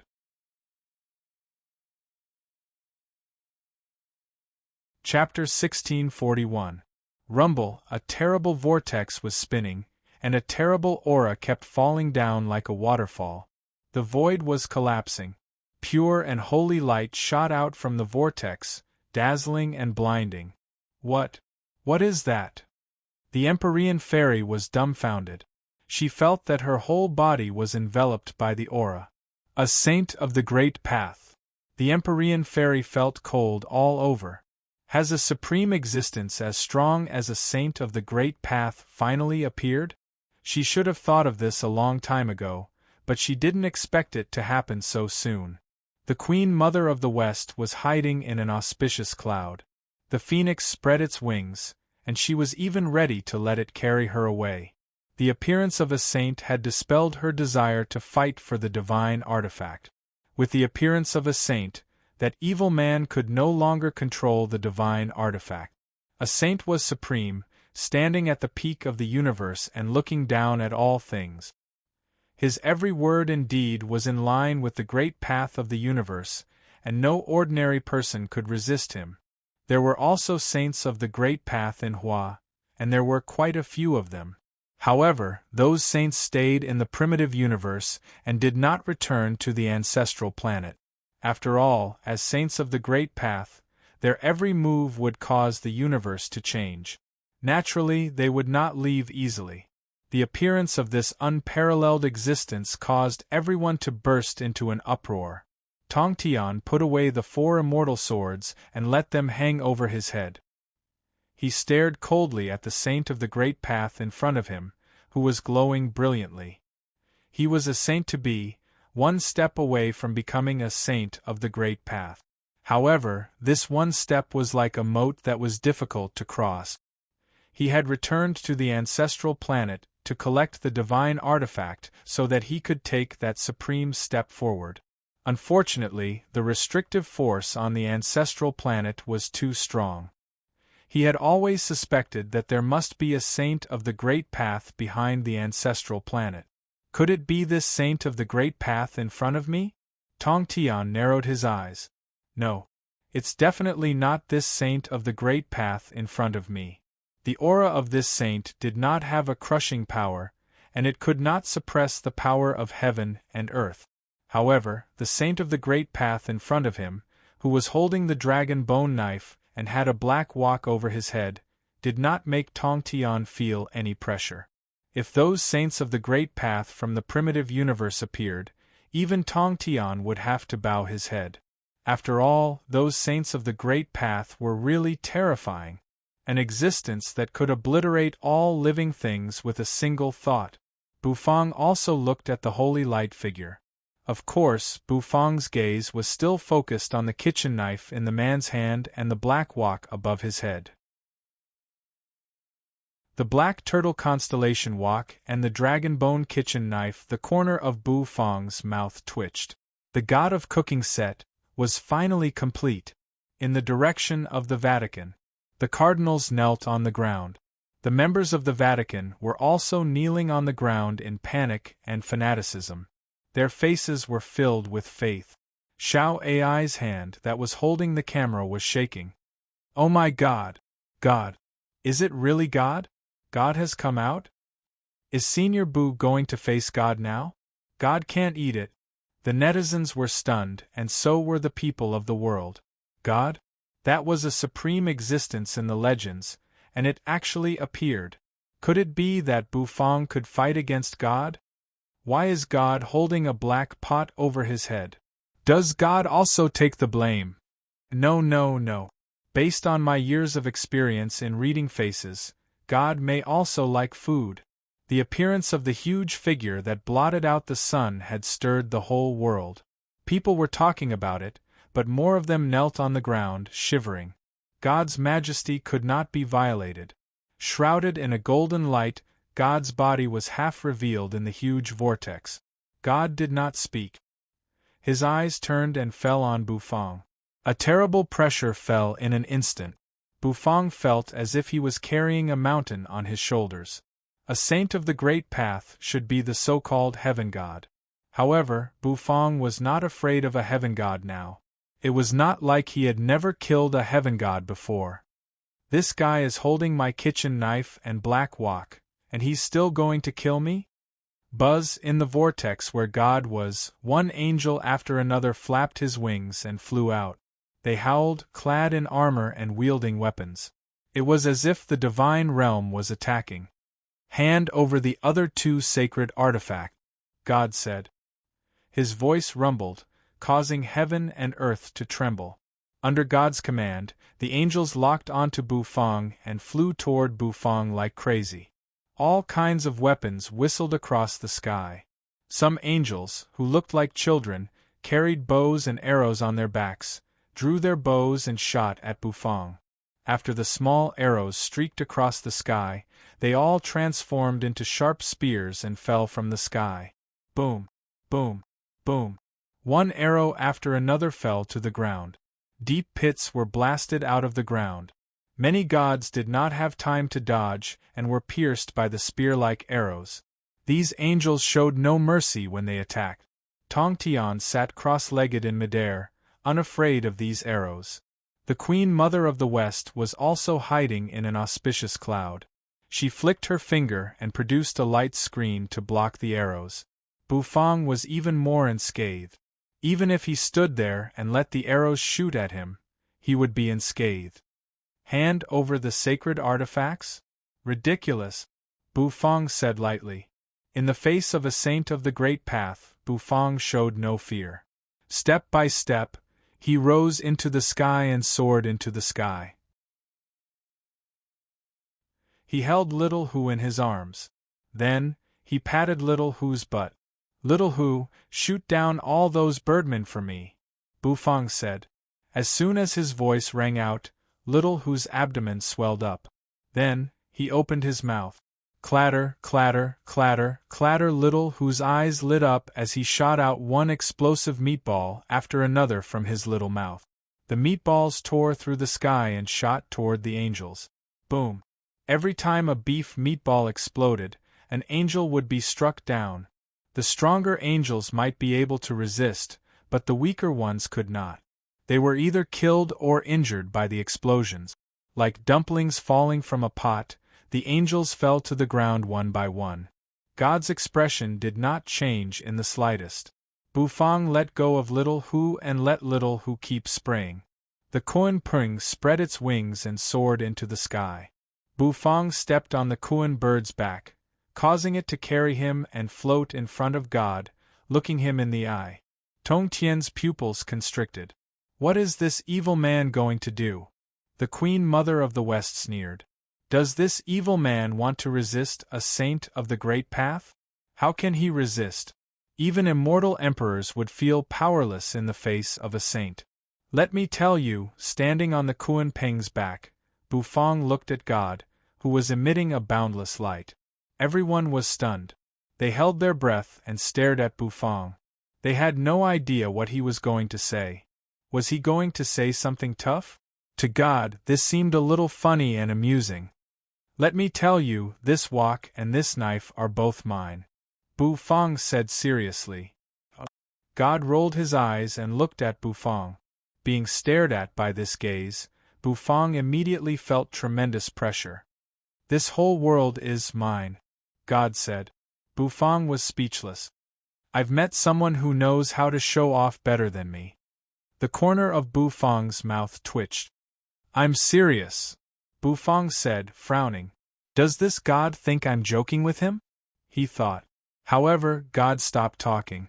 Slowly, he raised the kitchen knife in his hand and slashed it down at Bufang.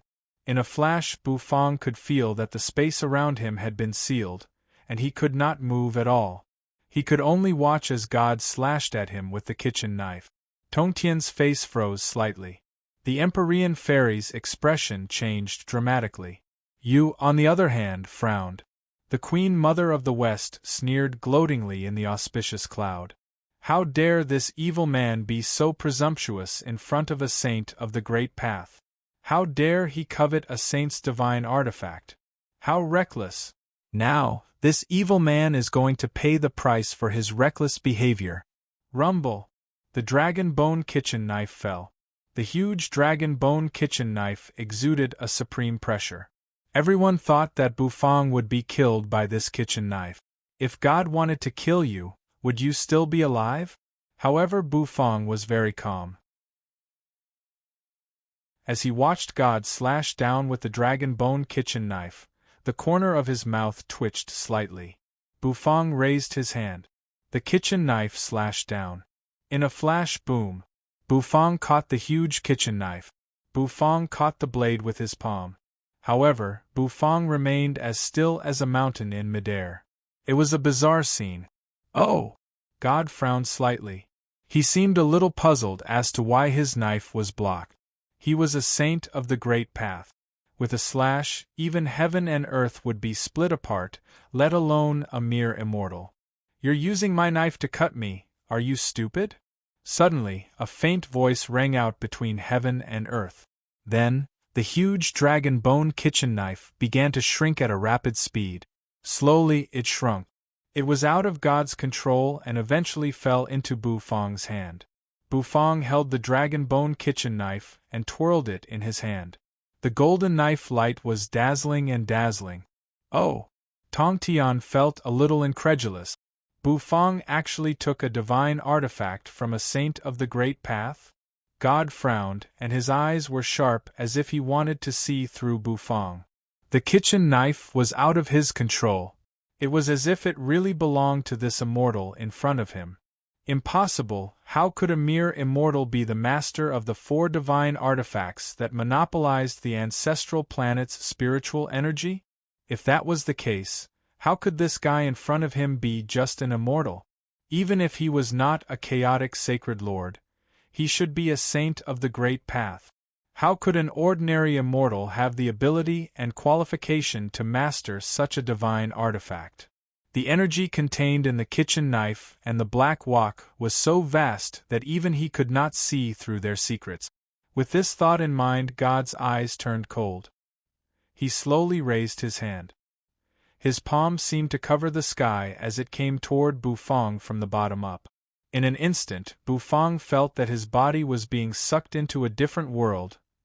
God propped his palm up and looked down at it. In his palm, holding the dragon bone kitchen knife, Bufang stood on the Kuan bird and hovered in the air. A world in a palm? He furrowed his brows. The next moment, he signaled the Kuan bird to fly at top speed. The Kuan bird under his feet let out a sonorous cry. Its voice tore through the sky. Then, it flapped its wings. Suddenly, a gust of wind rose. It soared 90,000 miles into the sky. Bufang could feel the scenery around him changing rapidly. After flying for a long time, the Kuan bird was tired of flying. Finally, it stopped. In the distance, 5 towering pillars towered between heaven and earth. The corner of Bufang's mouth twitched. A divine kingdom in a palm? Did he learn from Lord Buddha? Bufang exhaled. Outside, everyone was stunned. The Kuan bird had spread its wings and soared 90,000 miles into the sky. After flying for so long, it still could not escape from God's palm. Many of the Chinese people were horrified by what they saw. Tongtian narrowed his eyes. The Queen Mother of the West sneered. This evil man is now trapped in the heaven and earth like the demon monkey, and I don't think he can escape. How can a saint of the great path be easily provoked? Sect leader Tongtian glanced at the Queen Mother of the West coldly in response to her sneer. Evil men are hateful, but as an immortal of Hua, you are being humiliated by a foreign saint of the great path. How can you still smile? A divine artifact is about to fall into the hands of a foreign saint of the great path. How can you still smile? Are you a pig? Tongtian said bluntly. The Queen Mother of the West's face froze. This stinky Taoist is cursing me? You are a pig. Your whole family are pigs. In front of a saint of the great path. What can we do? Anyone who can become a saint of the great path has the fortune of the universe. How can we resist him? The Queen Mother of the West said coldly.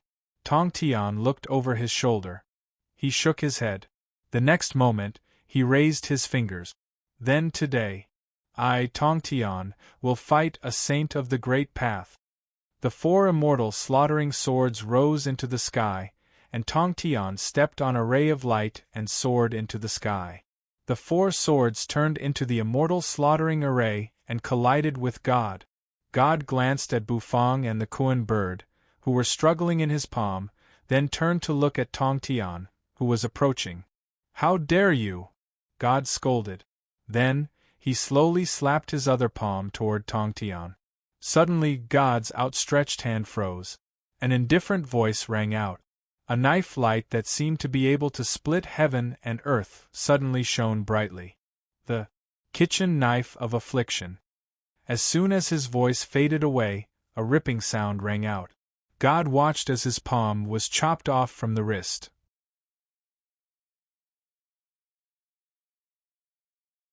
Chapter 1642.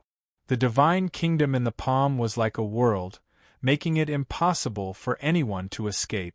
This was the result of God completely crushing Bufang by relying on his transcendent strength and realm. Unless Bufang's realm had reached the level of a saint of the great path, he would not be able to see through the illusion and break free from the divine kingdom in the palm. He had learned this trick from Gautama Buddha, who had also reached the level of a saint. Gautama Buddha had used this trick to suppress a saint-to-be demon monkey, erase its surly aura, and convert it to the Buddhist League. Now, God was going to use this trick to subdue the young man in front of him. He wanted to become his disciple. At that time, He, who had gathered 4 saint artifacts, would be able to see through the secrets of the ancestral planet and become a supreme existence. But just when he thought everything was about to succeed, however, something unexpected happened. God looked at his palm in horror. His palm was cut off. He could not believe that the palm of a saint of the Great Path was cut off by someone. Rumble, the huge palm smashed down. It smashed into the ground, causing it to collapse. The Western Church, which was only slightly damaged, burst into pieces under the pressure of God's broken palm. It had turned into a mess on the ground, and was extremely dilapidated. However, it was not only God who was stunned, but also everyone around him.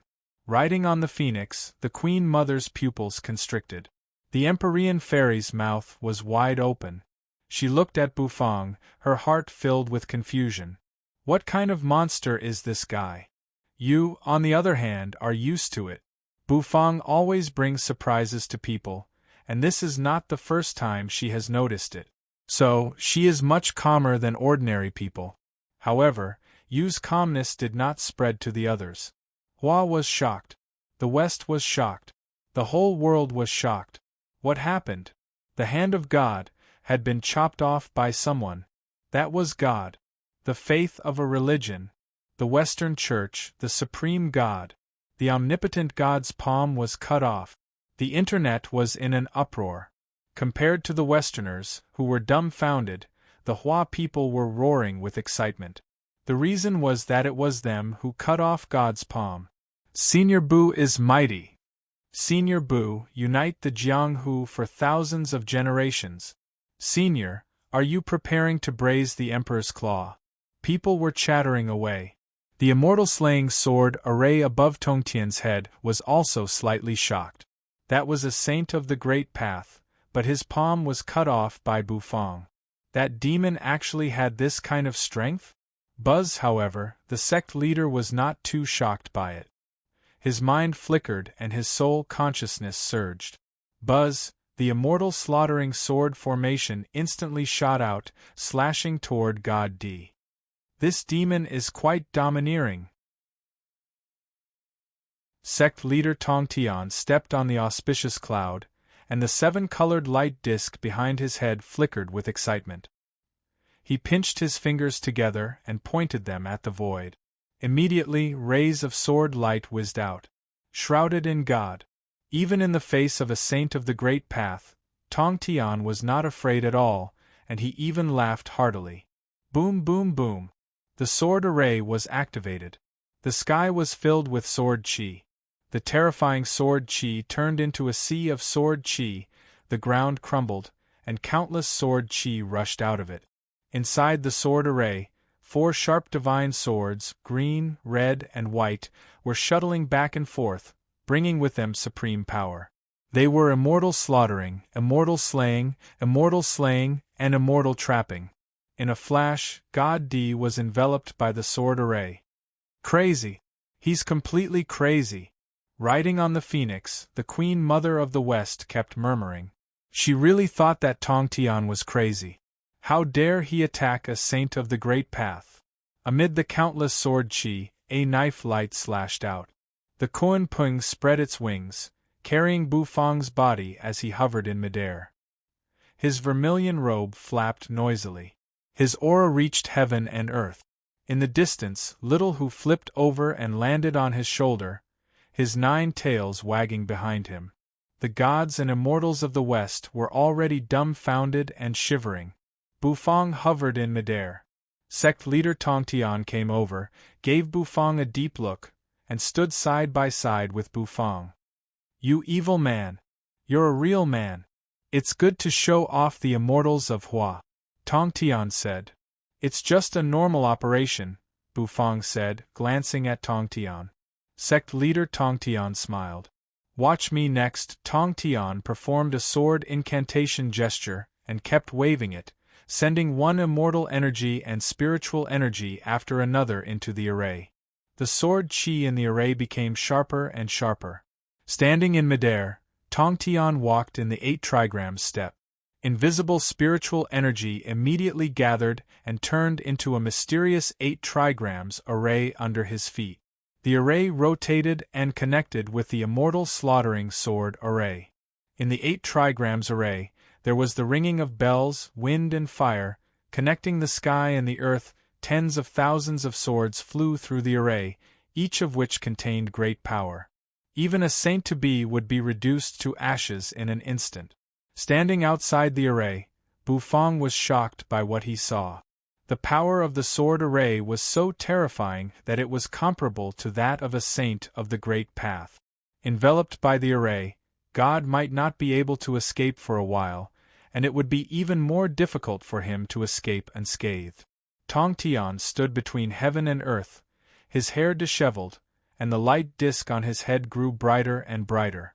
The Queen Mother of the West and the others sucked in their breaths. Sect leader Tong Tian was also quite famous in the untainted universe. As the leader of a sect, his strength was beyond imagination. The immortal slaughtering sword was a treasure given to him by his master. It should be noted that Tong Tian's master was not an ordinary man.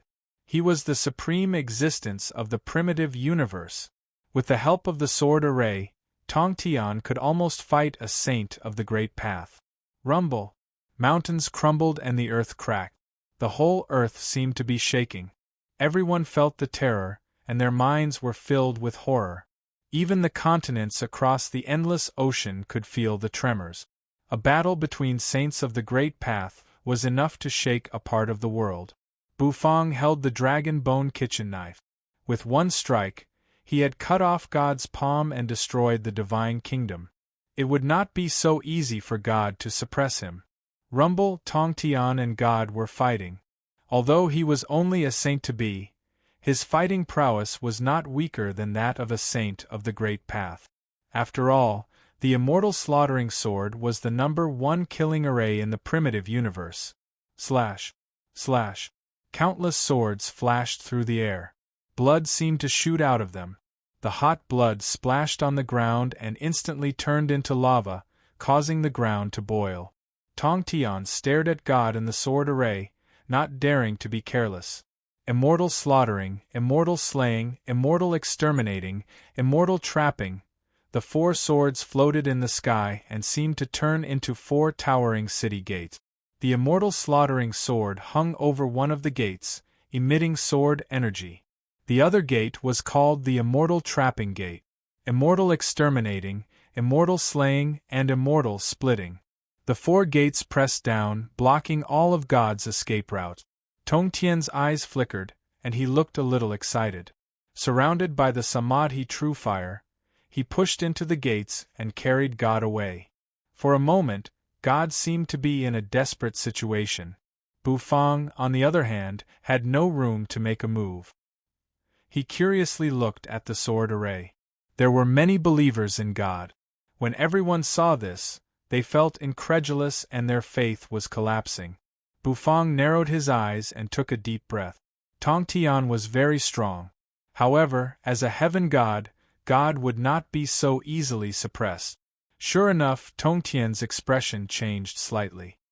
He could not believe that the immortal slaughtering sword array, a great killing weapon, was showing signs of being pushed away. Buzz, a rumbling sound rang out. Tong Tian's expression completely changed. The watchtower cracked. Then, a black sword flew over and hovered behind him. The sword glowed brightly. However, the crumbling watchtower seemed to be moving at the same time. One by one, the remaining watchtowers exploded.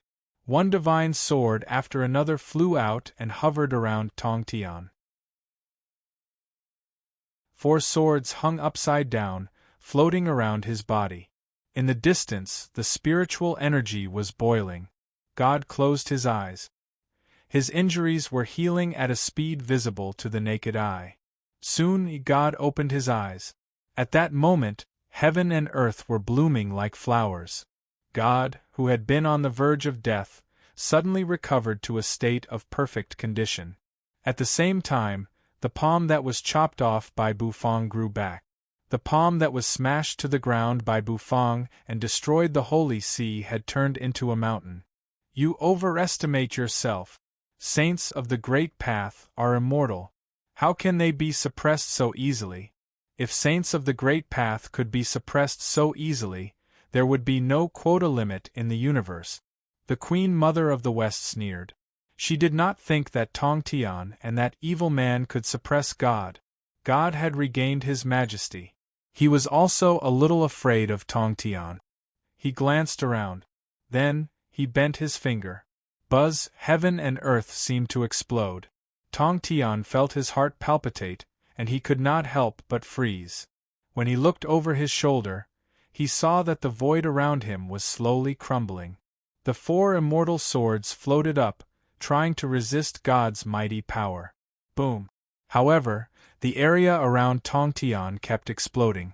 Being suppressed by him, he continuously smashed towards the ground.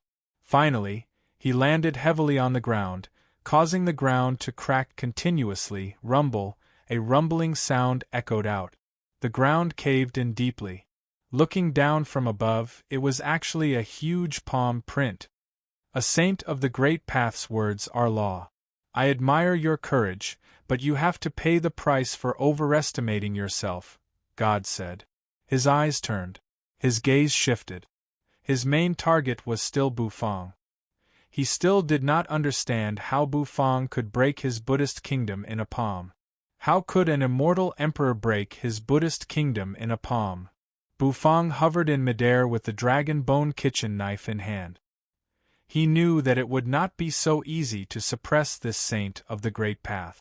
Tong Tian, on the other hand, was fine. With the immortal sword array, unless a saint of the Great Path wanted to kill him, he could not break the sword array and destroy Tong Tian's body.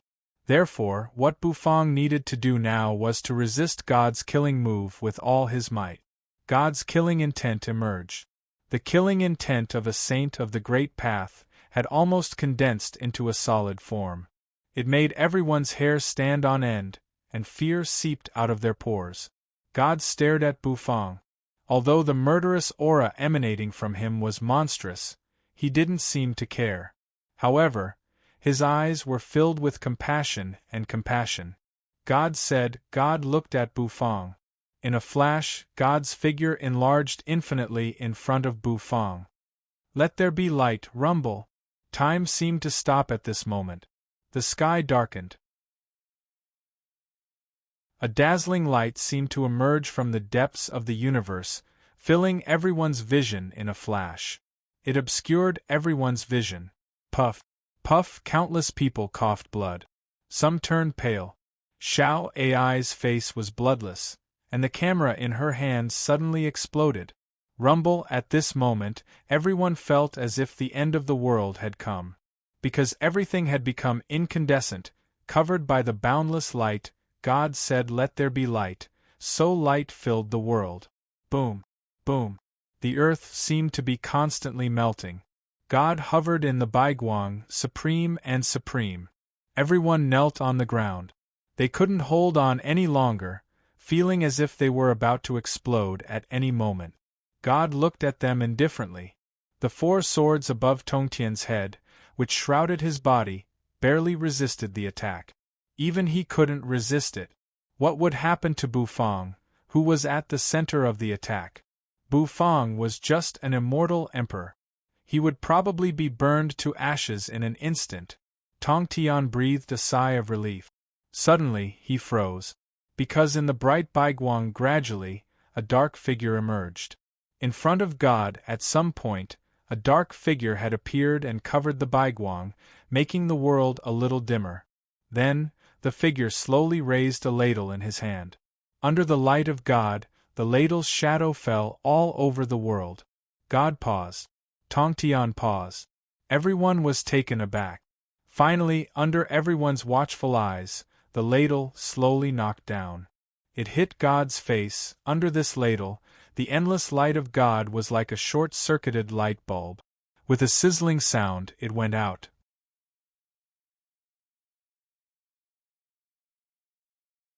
Chapter 1643.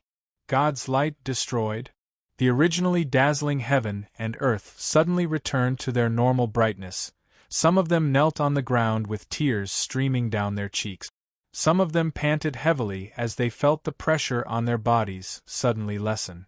Under the light of God, everyone thought that the end of the world was coming. However, they never expected that the light would disappear as quickly as it came. A heavenly God realm powerhouse was truly powerful.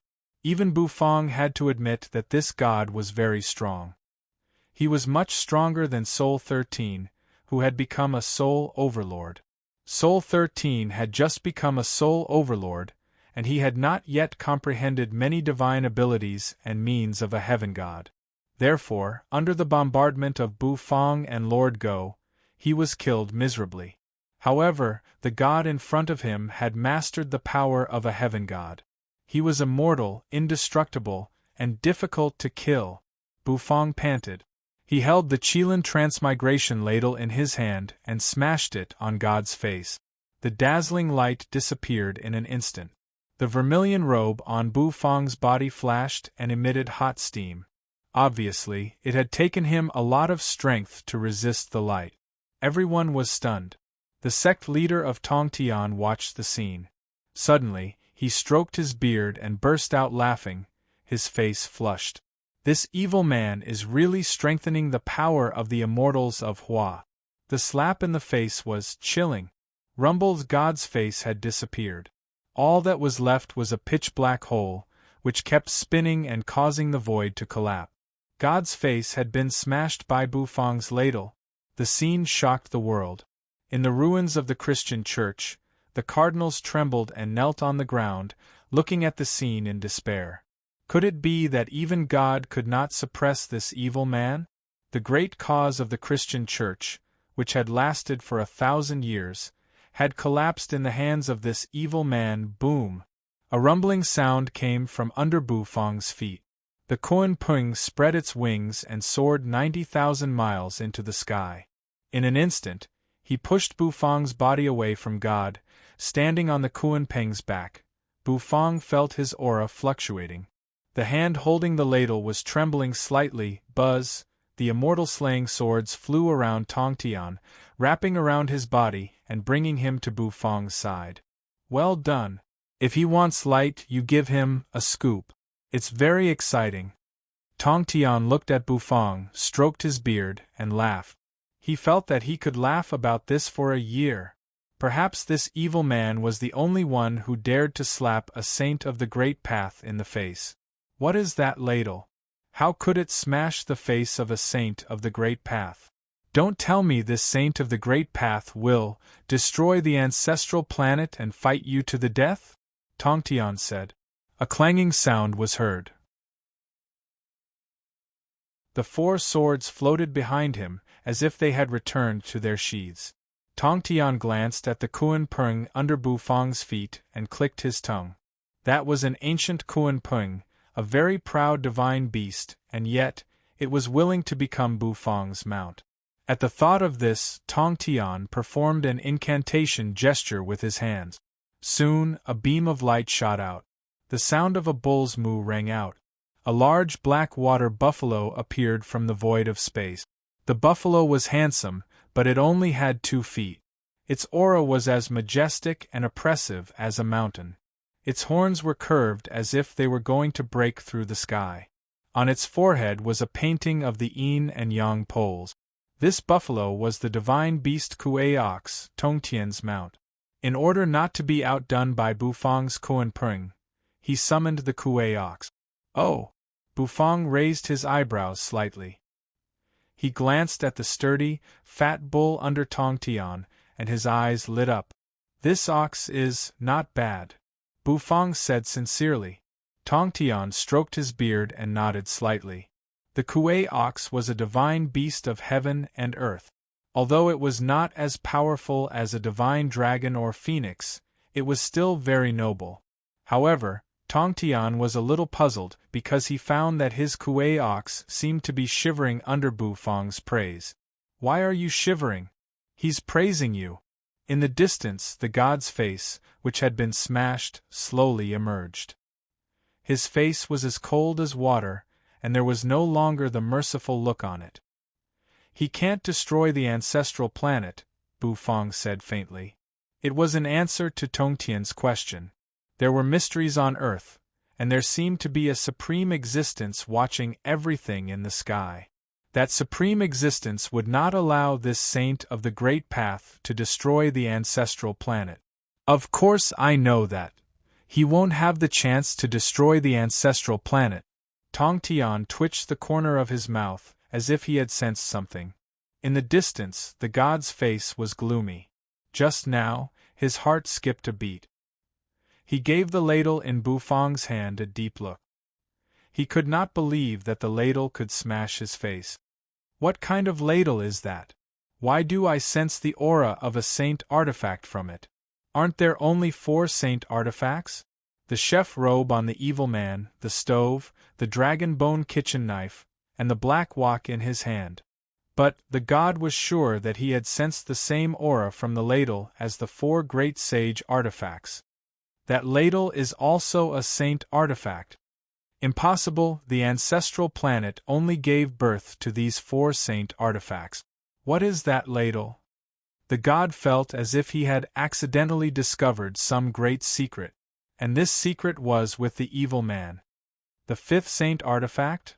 Could it be related to the secret of the ancestral planet? That must be it. The god's heart was suddenly on fire. However, his expression did not change. Previously, he had planned to kill this demon man, but now he suddenly wanted to subdue this demon man. He wanted the evil man to tell him all the secrets. At the thought of that, God looked at Bu Fong with a fiery look in his eyes. The way this old man looks at you is a little strange." Tongtian was not far from Bu Fong. He was also shrouded by the god's eyes, so he asked with a strange face. Bu Fong was a little puzzled. The god was very excited. The way he looked at Bu Fong became softer. He was still wondering how Bu Fong was able to snatch the dragon bone kitchen knife from his hands, but now it seemed it must be because this evil man had some connection with the saint artifact. Rumble, at that thought, the god raised his hand, grabbing the black wok above his head. "What?" Bu Fong's face stiffened. In the distance, the god flicked his finger. The black turtle constellation wok tore the void, shooting toward Bu Fong. The black turtle constellation wok weighed millions of pounds. If it moved like that, even a mountain would be flattened. Even an ordinary immortal emperor would be crushed to pieces if he caught the wok with his bare hands. However, Bu Fong was speechless at the god's behavior. Was this guy trying to kill him with the wok? Was he so angry that he had a brain cramp? He reached out his hand. His mental force surged in his spirit sea, creating raging waves. When the black turtle constellation wok approached Bu Fong, it slowly shrank as if it had returned to its rightful owner. In the end, it completely turned into a black wok, hovering above Bu Fong's head. At this moment, Bu Fong's god of cooking set was completely recovered. Sure enough, when God saw that Bu Fong had easily subdued the black turtle constellation wok, his heart was filled with confidence. He finally understood how Bu Fong had cut off his hand. It was a saint artifact. Bu Fong had cut off his hand with a saint artifact. This Hua immortal could control a saint artifact. Even a saint of the Great Path, whose heart was as calm as still water, was a little shaken at this moment. He looked at Bu Fong with a fiery gaze. He wished he could capture Bu Fong and make Bu Fong reveal the secret of the saint artifact. Bu Fong had the black turtle constellation wok over his head and the dragon bone kitchen knife in his hand, but he was frowning.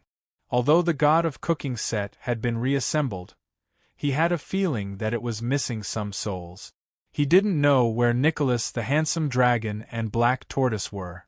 Therefore, Bu Fong couldn't say that he had completed the task at this moment. Tongtian turned to look at Bu Fong.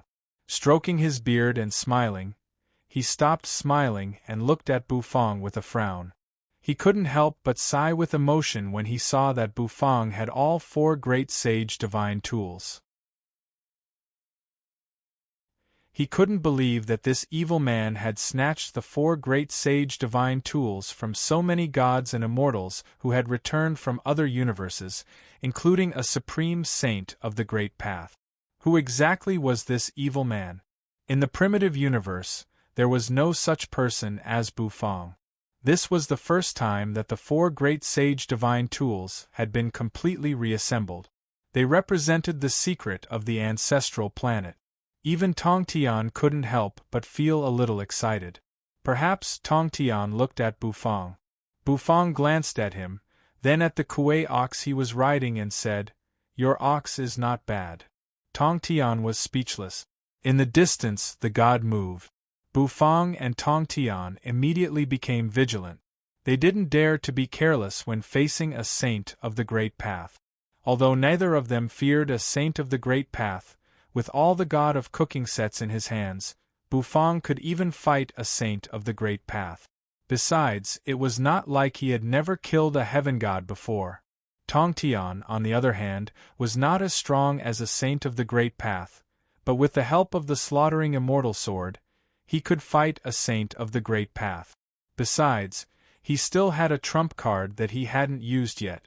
Once he used it, even a saint of the Great Path would be beheaded. This was also the reason why he had made a name for himself in the primitive universe and was called the ancestor of a sect. Although he was not a saint of the Great Path, he was stronger than one. In fact, the sect leader of Tong Tian was pursuing a perfect path. What an interesting evil man. Guard these divine artifacts well. They belong to the immortals of Hua. Don't let them fall into the hands of this foreign god.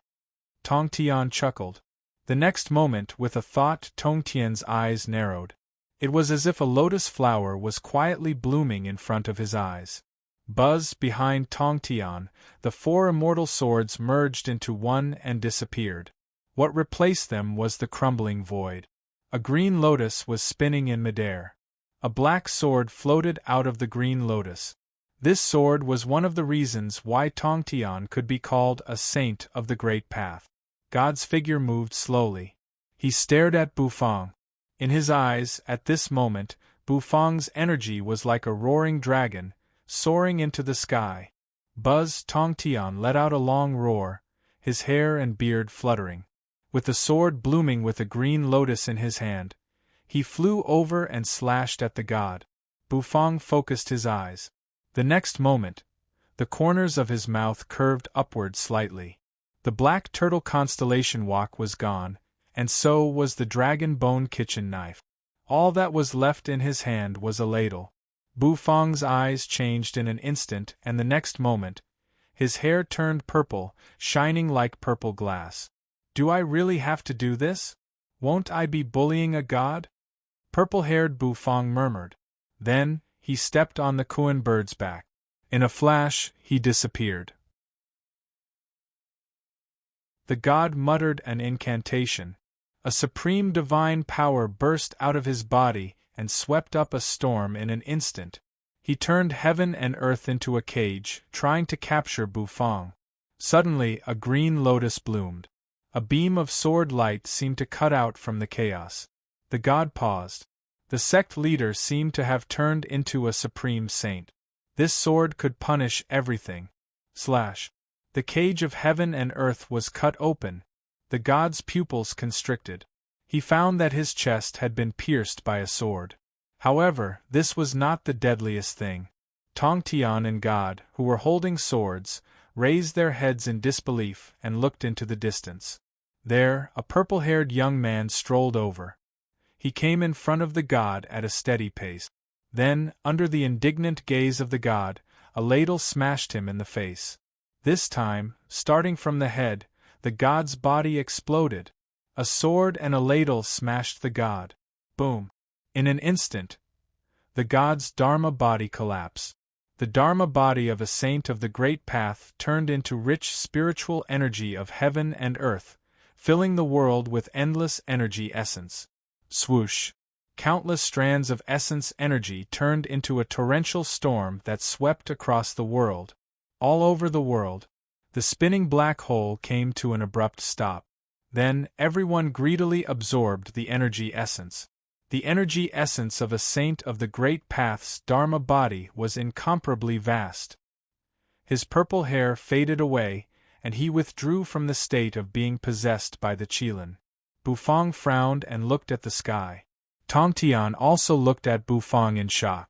The feeling that Bufang gave him just now made him suck in a cold breath. Above the ninth heaven, layers of dark clouds slowly rolled over. Bufang could feel that the broken Dharma body of the god seemed to have turned into nutrients and was being absorbed. In the clouds, a faintly discernible figure was sitting cross-legged, his gaze piercing through the 9 heavens as he looked at Bufang.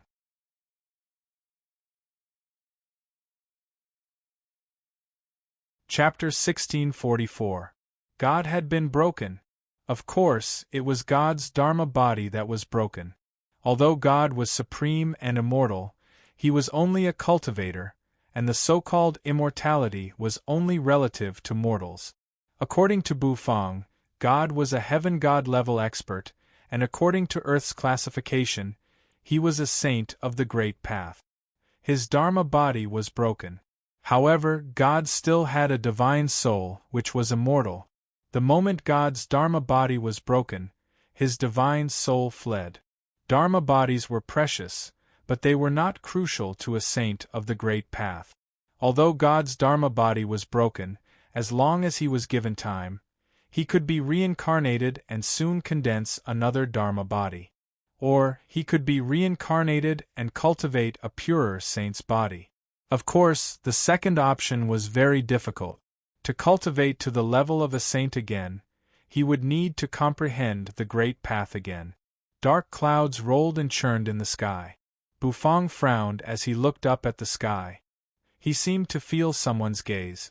That gaze shot down from the 9 heavens and landed on his body, causing all the pores on Bufang's body to slightly tighten. It was an indescribable feeling. "Who is that?" Bufang frowned. Tongtian, who was next to him, also came to his senses at this moment. Tongtian did not care much that God's Dharma body was broken. Although it was broken, it did not mean that they had killed God. He followed Bufang's example and looked up. However, in his sight, although dark clouds were rolling in the sky, there was no one there. He did not seem to understand who Bufang was asking about. In fact, Tongtian was also puzzled. He had returned from the primitive universe, but the saints of the Great Path had not returned. Not even one. So far, the only saint of the Great Path he had met was God, who had just been broken. Moreover, God was the weakest among the saints of the Great Path. Why would God, a saint of the Great Path, appear on earth? If God had returned, why hadn't the saints of the Great Path in the primitive universe returned? Was there something fishy about this? Can't you see? Bufang gave Tongtian a doubtful look. What? Sect leader Tongtian frowned. He could tell from Bufang's expression that he was not lying. The next moment, Tongtian's pupils constricted. He looked up at the sky. When he looked up, he could see through the void. Under his eyes, a sharp sword aura crisscrossed rumble, the dark clouds rolled away, as if a huge wall had been pushed open. At this moment, Tongtian finally saw it clearly. In the clouds that were torn apart surprisingly, there was a figure sitting cross-legged. This caused him to be horrified. "Who is that?" Tongtian cried out involuntarily. "I'm asking you." Bufang rolled his eyes. In the distance, the god was shattered and turned into essence chi that filled the sky. At this moment, people all over the world were stunned. What happened? What the F***ck just happened? That was God, the omnipotent and absent God, but it had been shattered by someone. A rain of light began to fall from the sky. The drifting light rain made everyone a little confused. They raised their hands. The scattered light passed through their palms and seemed to fuse with their bodies. It was as if bamboo shoots had sprung out of the ground after the rain. The Queen Mother was horrified. She knew that Tongtian was very strong, and she didn't even dare to challenge him. After all, He was an existence who could fight a saint of the great path. How could that evil man be so strong? Why? All 4 divine artifacts were in the hands of that evil man. This made her face turn livid. The faces of these immortals were completely blackened. The body of a saint of the great path was shattered. This is really shocking. That evil man must have used the power of a divine artifact. Otherwise, how could he, an immortal emperor, destroy a saint of the great path? The Queen Mother didn't believe it, but she believed it. She didn't believe in Bufang's strength, but she believed in the power of a divine artifact. Rumble. The collapse of a saint of the great path seemed to have sprinkled a catalyst on Earth. The spiritual energy on Earth began to boil. The expansion of the Earth accelerated. It became more and more bizarre. Xiao Ai and the others were already dumbfounded. What happened? That's a god, not a superhuman. How could it be shattered? What else could stop Senior? Heaven and Earth can't tolerate him anymore. Tongtian and Bufang looked at each other and saw the grave look in each other's eyes. There's a supreme existence on Earth watching us? That's impossible, absolutely impossible. Only a saint of the great path, and he must be a supreme existence among the saints of the great path, can spy on me without me noticing. However, almost all the saints of the great path on the ancestral planet have entered the primitive universe. Who the hell is that guy? Is he the one who plotted all this behind the scenes? The recovery of the ancestral planet. The arrangement of the divine artifact. Is it all because of that guy? For some reason, sect leader Tongtian felt a little frightened. He took a deep breath, and it was as if a big net had fallen toward him and enveloped him. It was as if he was a chess piece, being controlled by someone else in a daze. I'm Tongtian. Even my master can't control me. Who the hell is this person? How dare he plot to control me? Tongtian's tone was unfriendly. Why don't you go up there? Bufang glanced at the Tongtian sect leader and urged him. Tongtian was angry. He was a straightforward man with a bad temper. Back then, he had dared to provoke many foreign gods for the sake of Bufang, a demon in the eyes of the immortals of Hua. Now that he realized that he was being watched, he was naturally extremely displeased. Rumble! He slapped the bull's butt. Instantly, the bull moved, bent its single leg, and charged into the sky, straight into the clouds. In a flash, it rushed into the clouds. Carrying Tongtian's body, it kept going up into the sky. Kuei Nyo was a divine beast, so it was naturally easy for it to soar into the sky. If it could not even enter the sky, what kind of divine beast would it be? Bufang tapped the Kuan bird with the tip of his foot, and the bird spread its wings and soared into the sky. Then, they turned into 2 streams of light and soared into the sky, heading straight for the mysterious existence in the clouds. The existence in the clouds peered at all things, giving people an incomparable feeling. As they approached, Bufang felt that the god of cooking set in him was trembling. The frequency of the trembling became more and more intense as they approached. What did that mean? It meant that the existence in the clouds was most likely the one who had been watching Bufang and suppressing Bufang. Whenever he cooked, he would trigger a lightning tribulation and send down a lightning punishment. At this moment, Bufang was very curious about who it was. The Kuan bird spread its wings and soared higher and higher into the sky. The clouds of the 9th heaven were constantly dissipating behind him. As a divine beast, the Kuei Nyo was not as fast as the Kuan bird, but it could also soar into the sky. Tongtian looked straight ahead. A sword was hovering over his head. Sword lights swirled around it, and a green lotus bloomed, carrying supreme power. Rumble! The world became smaller and smaller. Bufang and Tongtian kept getting closer and closer to the sky. They rushed out of the clouds and saw the boundless universe in front of them.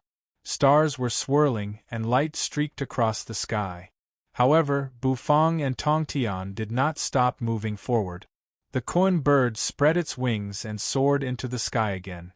The Kuei-nyo stepped on the starry sky and soared into the sky. They seemed to have left the starry sky behind them. Finally, Bufang and Tongtian felt as if they had broken through some kind of restriction. The starry sky in front of them disappeared in an instant. Then they saw it. It was an empty cave surrounded by clouds. A flame flickered in the cave, which seemed to be eternal and inextinguishable. As it pulsed, it seemed to be absorbing one's soul. Who the hell is it? Tongtian felt that his heart was pounding. This power is certainly not that of an ordinary saint of the Great Path. Could it be a chaotic saint like my teacher? But now, not even a saint of the Great Path could come to the ancestral planet, let alone a chaotic saint of a higher level. So the identity of this person had become a question in Tongtian's mind that he could not get rid of. The koan bird stopped flapping its wings, turned into a bird, and landed on top of Bufang's head. Kuei-nyo was so frightened that it remained motionless. No matter how Tongtian ordered it, it remained motionless. Compared to when it saw Bufang, it was even more afraid. An existence that even divine beasts feared, who could it be? Bufang was suddenly curious. Tens of thousands of wisps of energy drifted in the air. They were the energy essence of the god's broken dharma, and they lingered in the sky. As if they were being pulled by a silent force, they slowly drifted over. Bufang and Tongtian looked at each other, then they walked into the cave. They stepped on the ground as if they were walking on flat ground. Immortal energy swirled around them. Then they stepped into the cave. The crackling sound of the bonfire filled the air. That flame was like a fire made by piling up the most common firewood. However, it made the divine flame in Bufang restless. It was as if it had encountered a more powerful nemesis. Bufang was also surprised. His divine flame was a divine flame that had fused with 3,000 laws. Its power was extraordinary. It was the god of fire, supreme and supreme. However, at this moment, he was frightened by the ordinary fire in the cave. As Bufang approached, he felt a wave of scorching heat coming toward him. The temperature made Bufang's expression change slightly. This is the purest fire in the world. Even the Samadhi true fire is like dregs in front of this flame. The sect leader of Tongtian was also shocked. Suddenly, his pupils constricted as if he had thought of something. I think I know who this person is. Tongtian shivered and turned to look at Bufang. Oh? Who is it? Bufang was puzzled. Tongtian took a deep breath and was about to say the name. Suddenly, a cough rang out from the depths of the cave.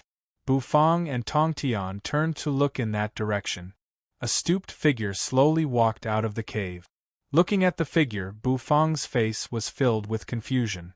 Tongtian's face was full of excitement, and his eyes were shining with reverence. Ahem!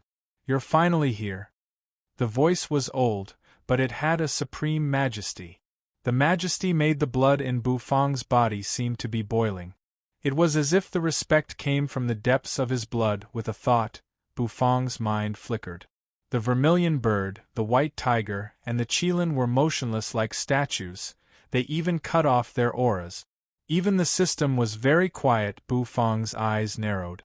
There was no doubt that the person who walked out of the cave was a powerful person. Ahem! The fire flickered. Bufang finally got a clear look at the figure. It was an old man with a bare upper body, and the lower half of his body was wrapped in animal skin. His hair was braided with withered grass, and his eyes were narrowed. He looked very kind, but there was also a supreme pressure in his kindness. The old man held a huge beast leg in his hand. The beast leg was covered in scales.